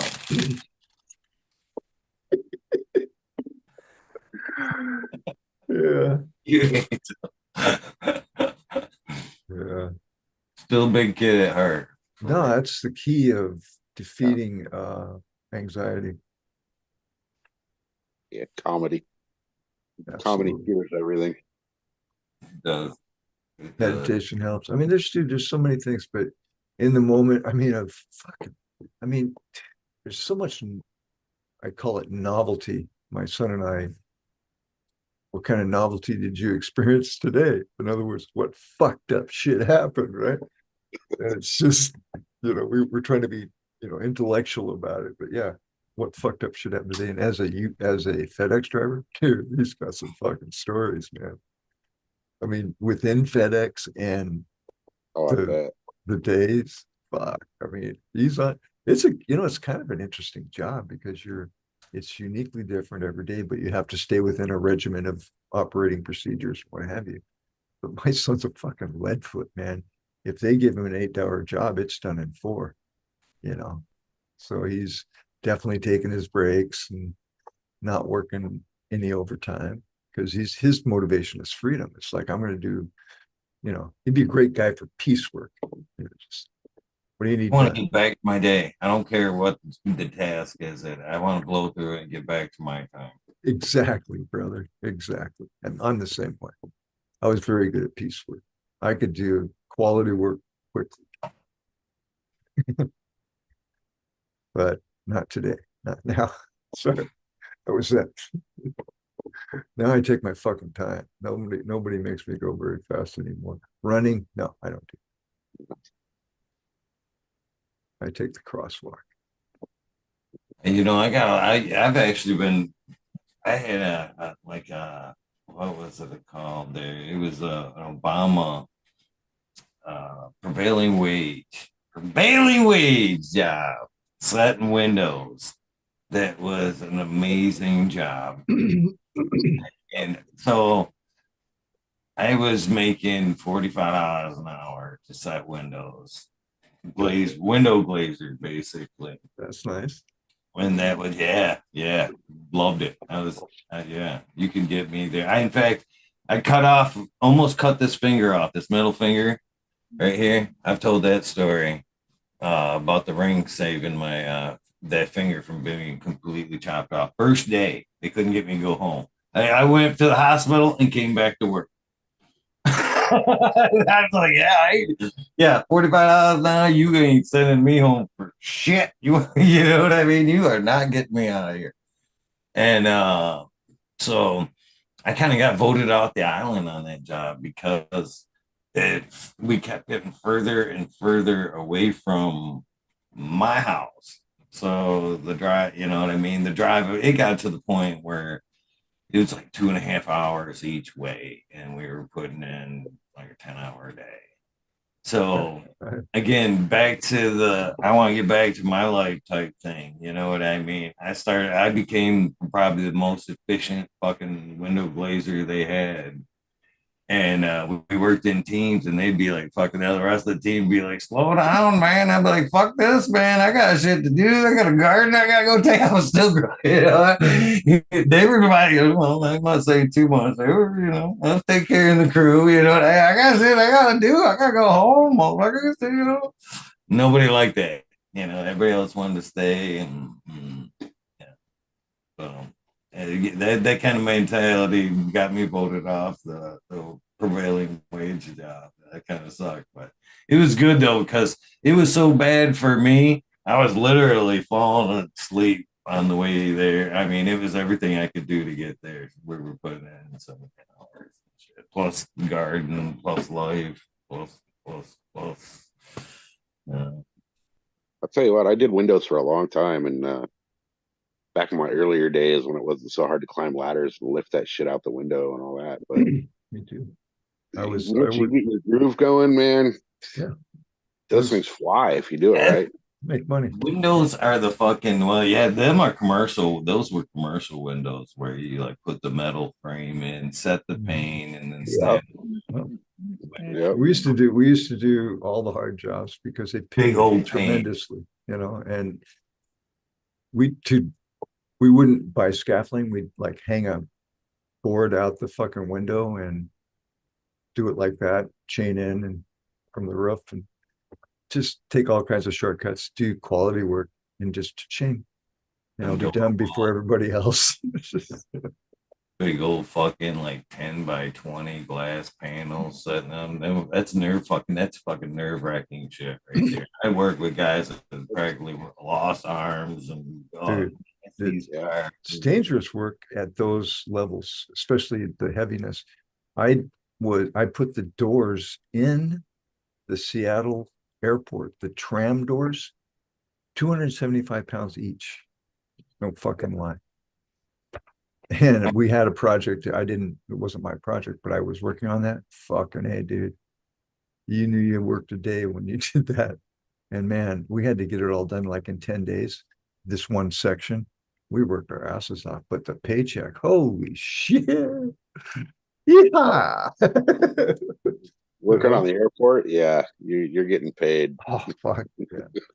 And the Dude. fucking windows are why I hold a medical card. And that's, I was looking at the x-rays there, fucking, when I started going to the chiropractor, man, then chiropractor looked at my back and was like, holy shit. My neck's actually bent backwards. You get the curves the opposite way. Fucking, but they looked at the T12 L1 and was like, that right there is fused together from being broke at some point. And I know that moment was back long ago working for myself when I first started like running Eagle High Home Improvements. I had siding job, fucking putting a window in, a little like hexagon window in the gable. And I got a guy on the inside trying to like fucking sending the shit out for me. And I'm standing on a 10-foot fucking ladder. Standing on the top. You know what I mean? Oh, look, that's what. And fucking put it in the hole there. And then like, not quite. And I give it a nice little shove.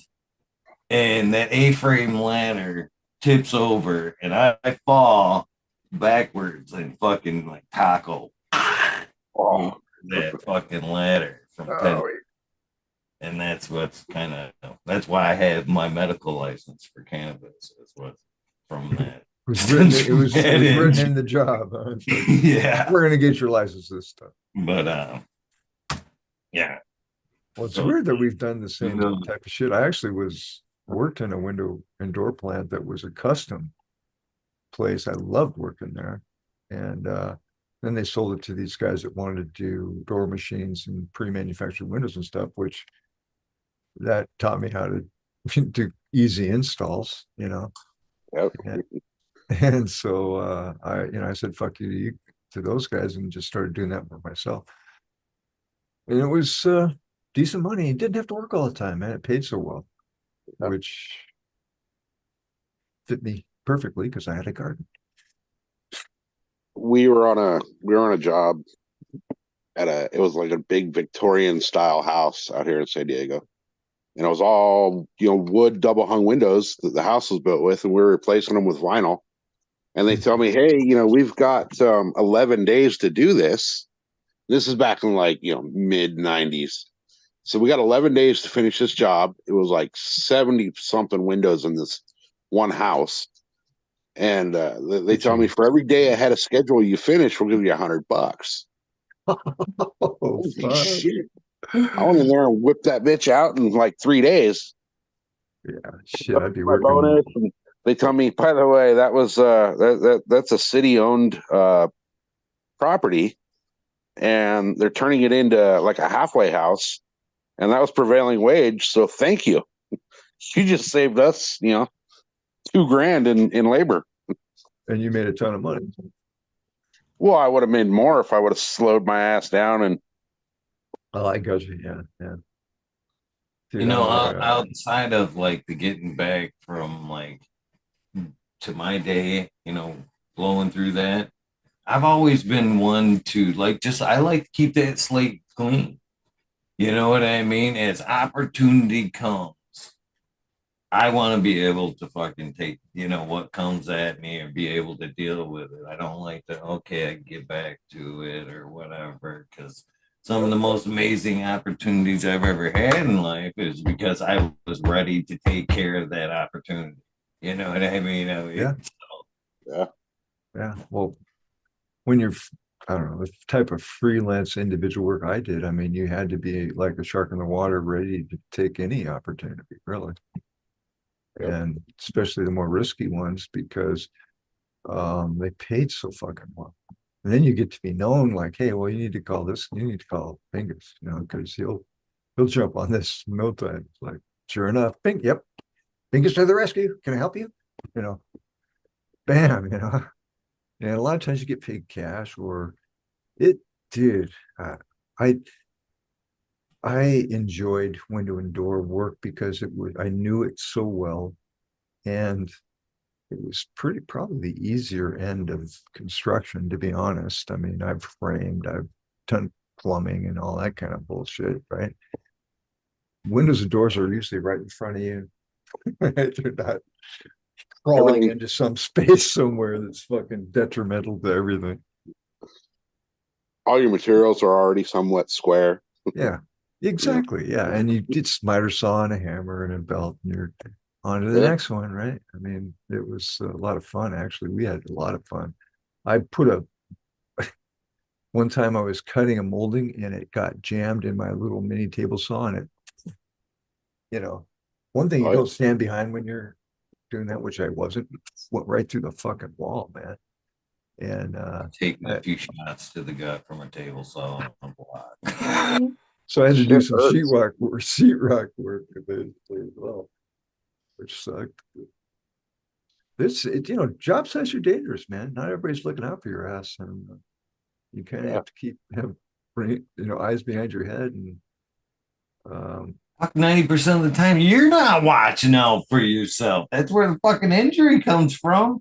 You're Right. fucking trying to get that shit done, get it there, do it. Fucking, you putting yourself at complete risk to get that job done with very little thank you at the end of the day. yeah, I had my nail gun wired open, and I was leveling a door that was being stubborn, and I didn't want to put my gun down, and I'm doing this, and I accidentally put a 3-inch nail in my leg and pulled it out and kept working. You know, Yeah. How it's about that? I think we've all talked about this too. The same panel, being that young buck on the job. Fucking, how many fucking studs can I carry and shit? How many Yeah. years did that knock off our fucking careers? dude, You know what I mean? yeah, that reminds me of the day I tried to tie iron. I thought it was going to be an iron tire. First thing they did is, okay, go get a load of iron. It's like, oh, I mean, I don't know how I got it to the place. Then you're bent over at a 45-degree angle for 8 hours. No, I had one day to quit. That was, have a nice day, guys. I'm not built for this shit. Fuck. Those guys were gnarly though, man. Usually they Yeah, but were, the iron workers are getting paid. that's why I wanted to do it. Yeah. I don't know what. Yeah, dude, the construction. Yeah, I've come to the agreement with myself that I will never go back into the trades. It'll either kill you or make you wish you were dead. Right. I figure any construction from here on out is for my own personal want and desire on my own property, you know. Yeah. Yeah. I'm gonna go fix a few things for myself to eat. That's the kind of construction work I'm gonna do right now.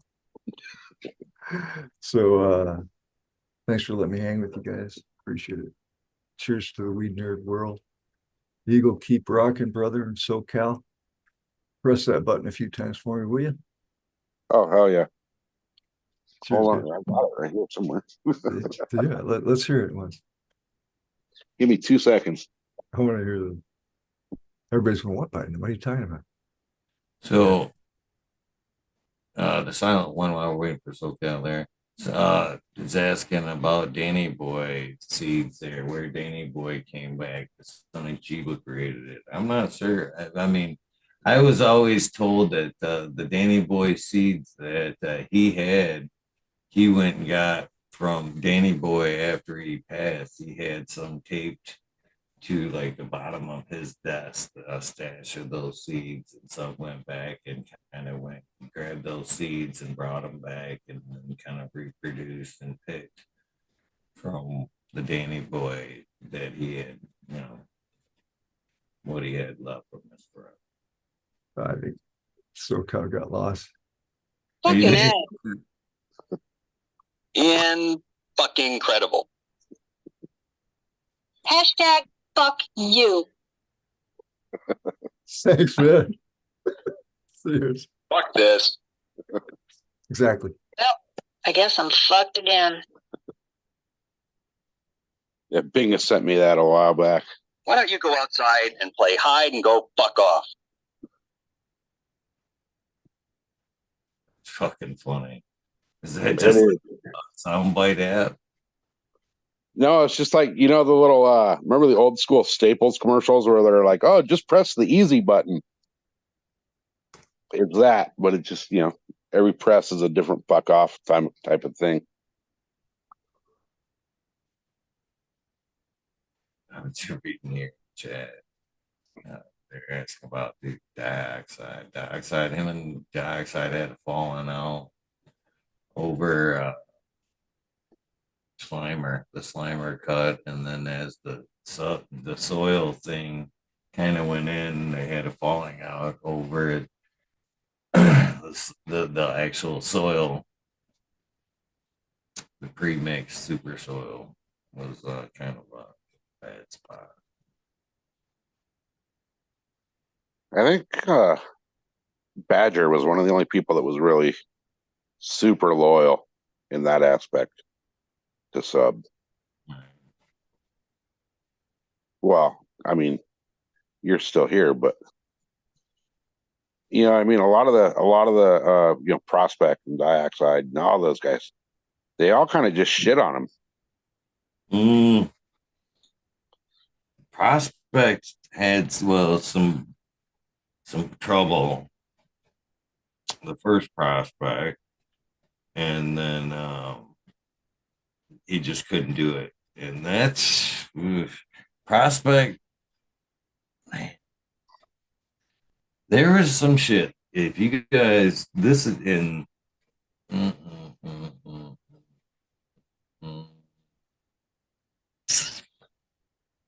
This is real.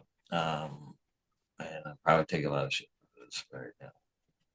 So this is how me and Sub actually became transition from being a friend and to being a friend from being a tester. Okay. At one point, there is a lost episode of the Weed Nerd 158. It's been replaced. It's when TGA went to Los Angeles Cup, High Times High Los Angeles Cup. They had fallen out at the hotel that night in the morning. She's gonna be so pissed. Yeah. See, they had fallen out that morning, and I'm gonna leave what actually happened pretty vague, but she went through and took Sub's camera and went to the cup and aired out a lot of bad laundry. Shit. Yeah, it was bad. And that was said some shit about Prospect. And then went back and uploaded it to the channel as a Weed Nerd. As she recorded it walking through the cup. So she went through the cup screaming, yelling, yada da da da da.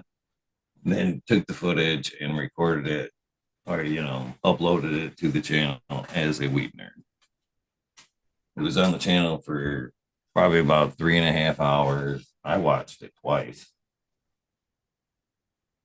And that process had called, texted, emailed, Sub, take it down, take it down, take it down, take it down, take it down, take it down, take it down.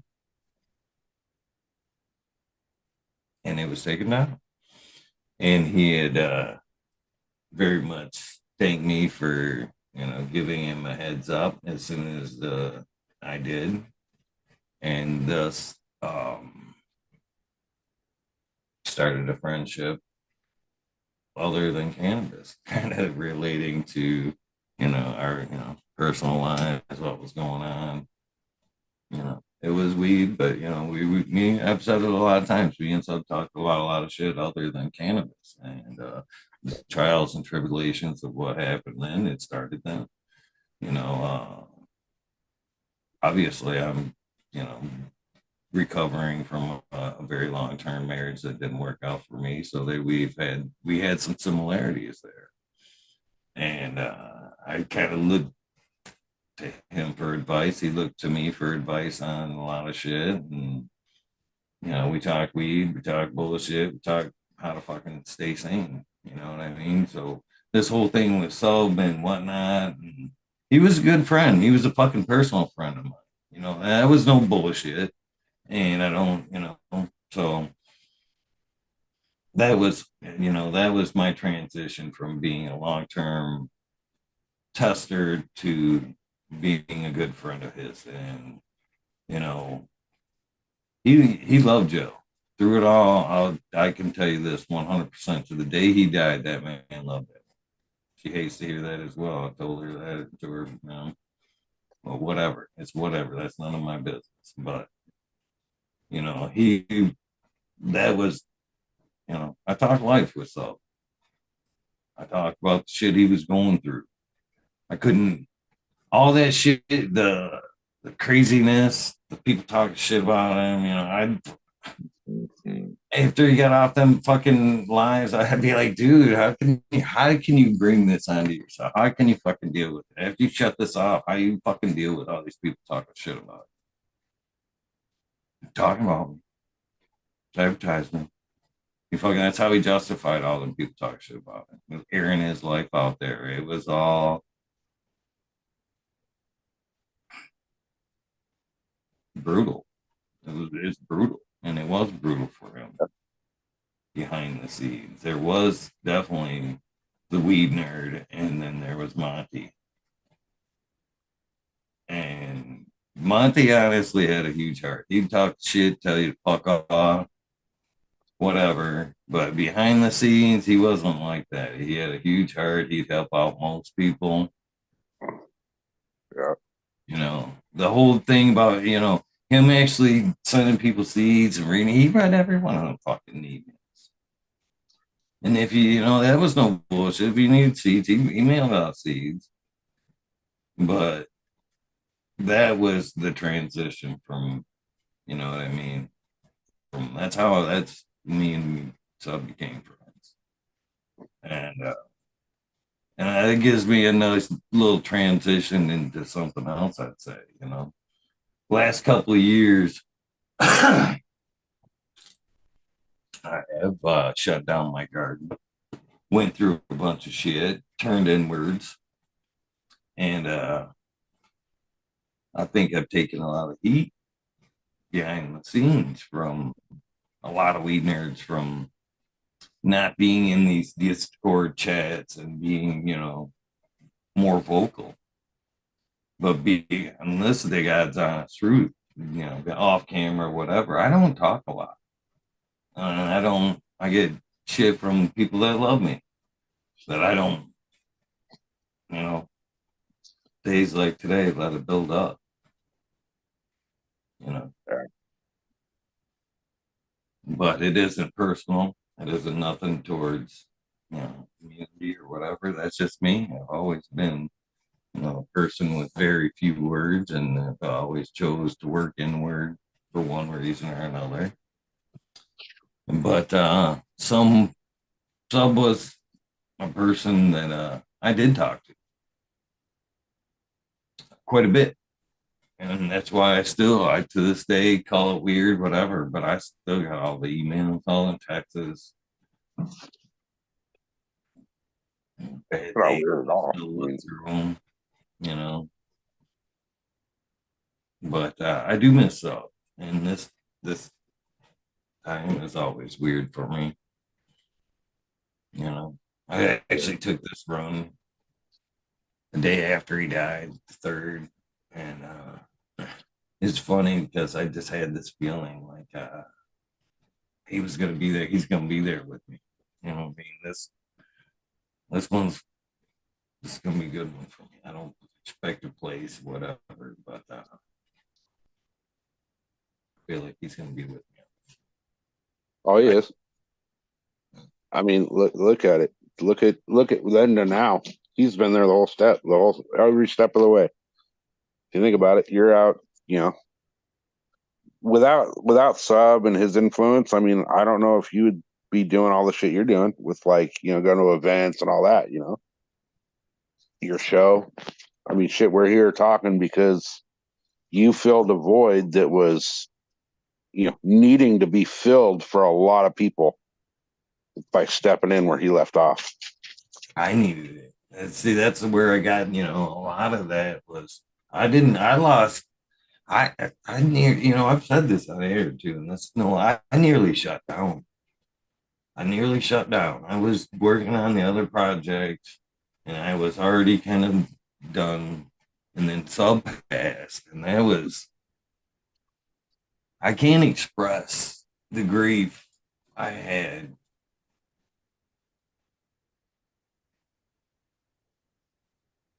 Sitting in that garden full of genetics that he had gave me, banners, gear,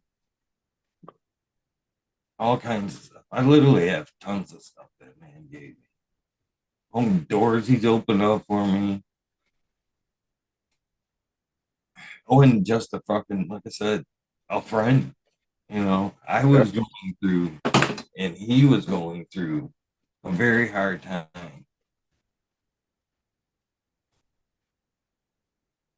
You know, and again,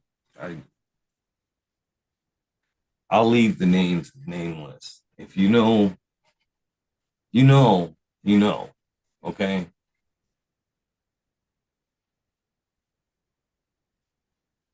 He was asked to leave that house by his partner. Yeah. Who now owns that name. He sat in the driveway in that RV asking to use the bathroom of that house. He did not know where he was going. He was facing jail from somebody that turned him in, and you know who the fuck you are.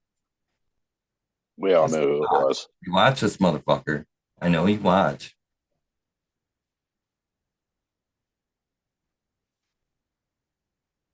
Didn't know what to do with his dogs. I have fucking texts to back every fucking word of this up. And had just found out his ex-wife was now seeing one of his best friends.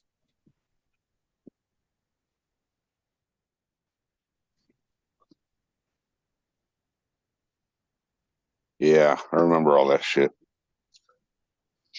Somebody then from his past showed up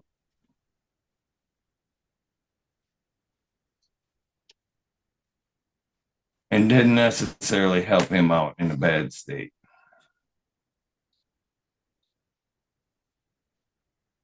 Three days later, we lost them.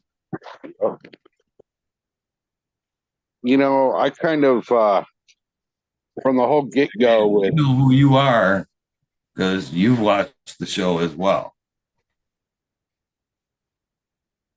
yeah, I know. I know exactly who you're talking about, and I'm not going to say it out of respect for you and the show, but right when that person came around, I kind of had this gut feeling that it was bad, all bad, right from the beginning.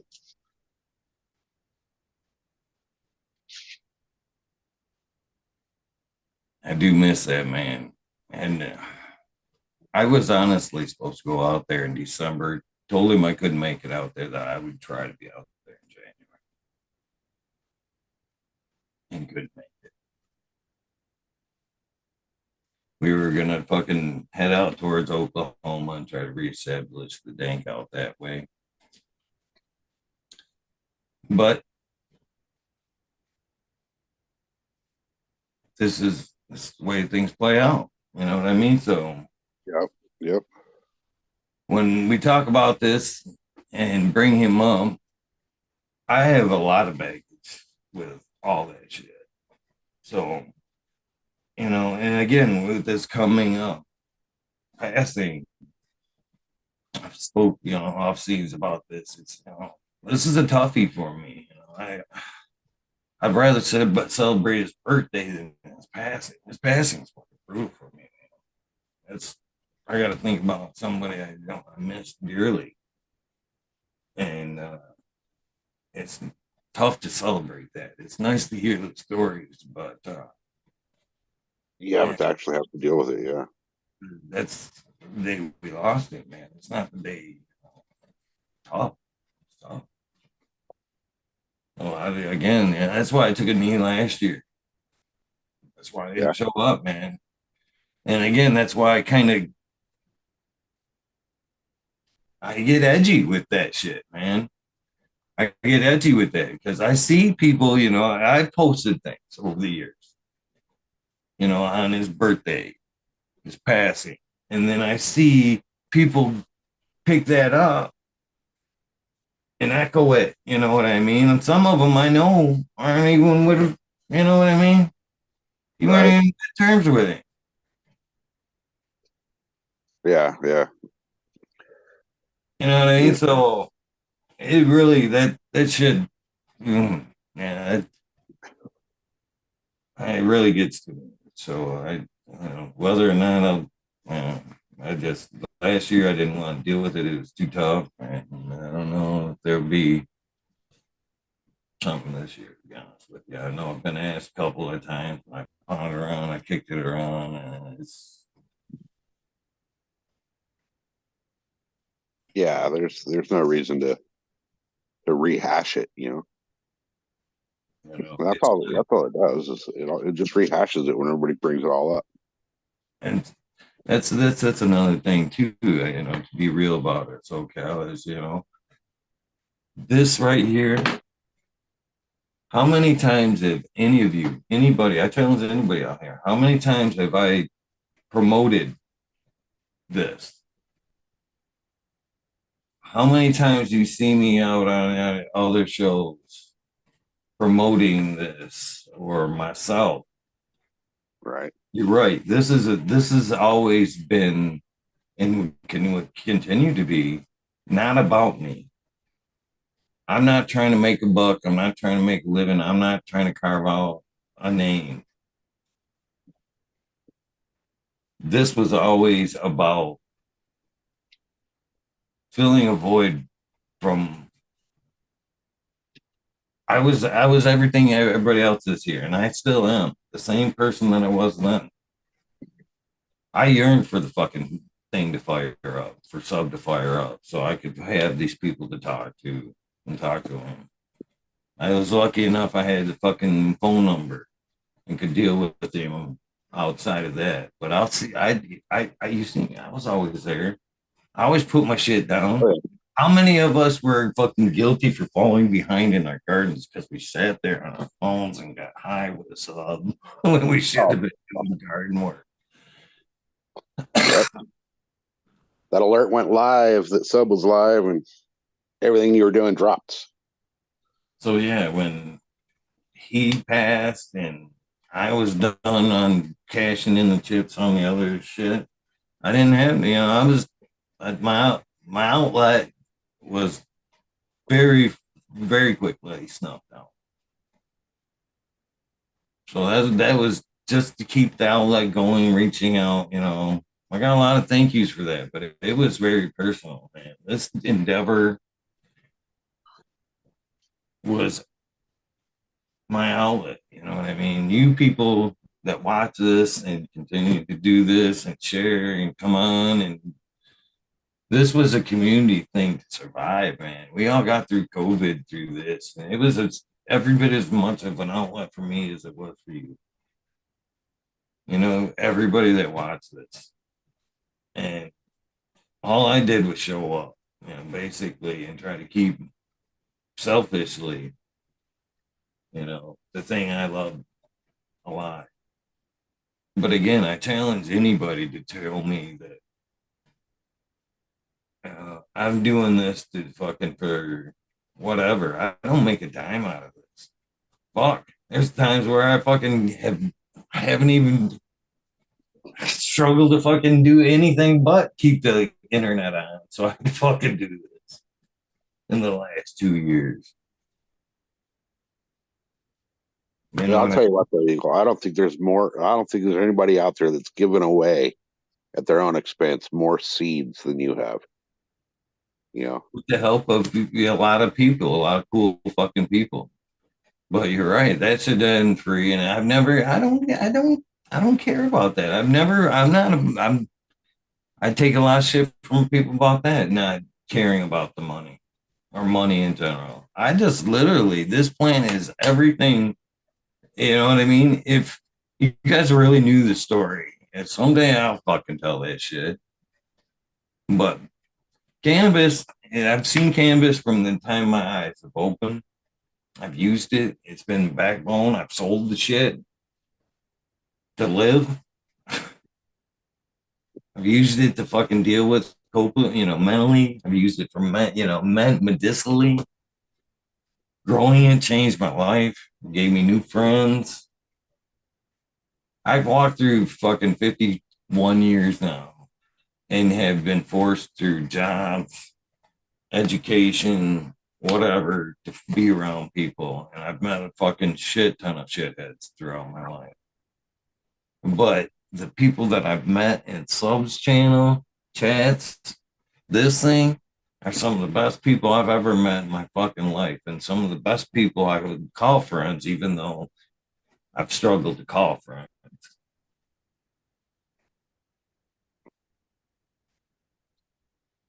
yeah, you came in at the perfect time though for everybody involved because the void that you filled for not only yourself but us hasn't, it's not just sitting idle. It's actually grown into, people are calling for like, hey, let's do an Eagle Cup. Let's get all the people that Eagles brought together, you know, which in my eyes, that's fucking stellar, man. There's nothing else anybody can say that is going to take that away, I mean, shit, dude, you brought people together internationally. And I know you hate the praise for that and all that, but damn, dude, you filled a huge void for a lot of people. And there's a lot of people out here that would really enjoy, just let's go to a cup and meet up with Eagle, or let's go to some event or whatever. And that's just fucking awesome. Someday it will happen for sure. But I appreciate everybody. I appreciate you, SoCal. You know what I mean? Uh, this shit doesn't happen. There's been many a night, just like I've come on tonight, that I've counted on you guys. And I don't like I don't like to admit that because I don't like to count on people.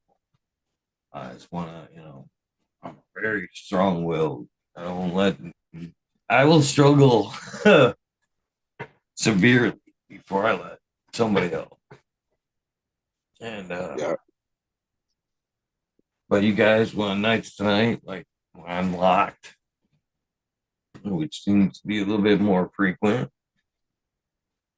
Uh you guys come in and make it easy, make it enjoyable, help melt some of the shit away. And vice versa, man. Oh, Vice versa. I gotta check out, brother. That's too emotional. Right. Yeah, it's 30, so I'll jump out of here. Eagle, fuck you for having us. Chat, fuck you for being here. And we will see you guys Monday night. And I'll be coming into you from Arizona. So see SoCal and not in SoCal. Have a good one, guys. Thank you, SoCal. Cheers, brother. Thank you guys all for tuning in to 833.2. I appreciate all you guys. With that being said, don't forget to do something nice for somebody. Random acts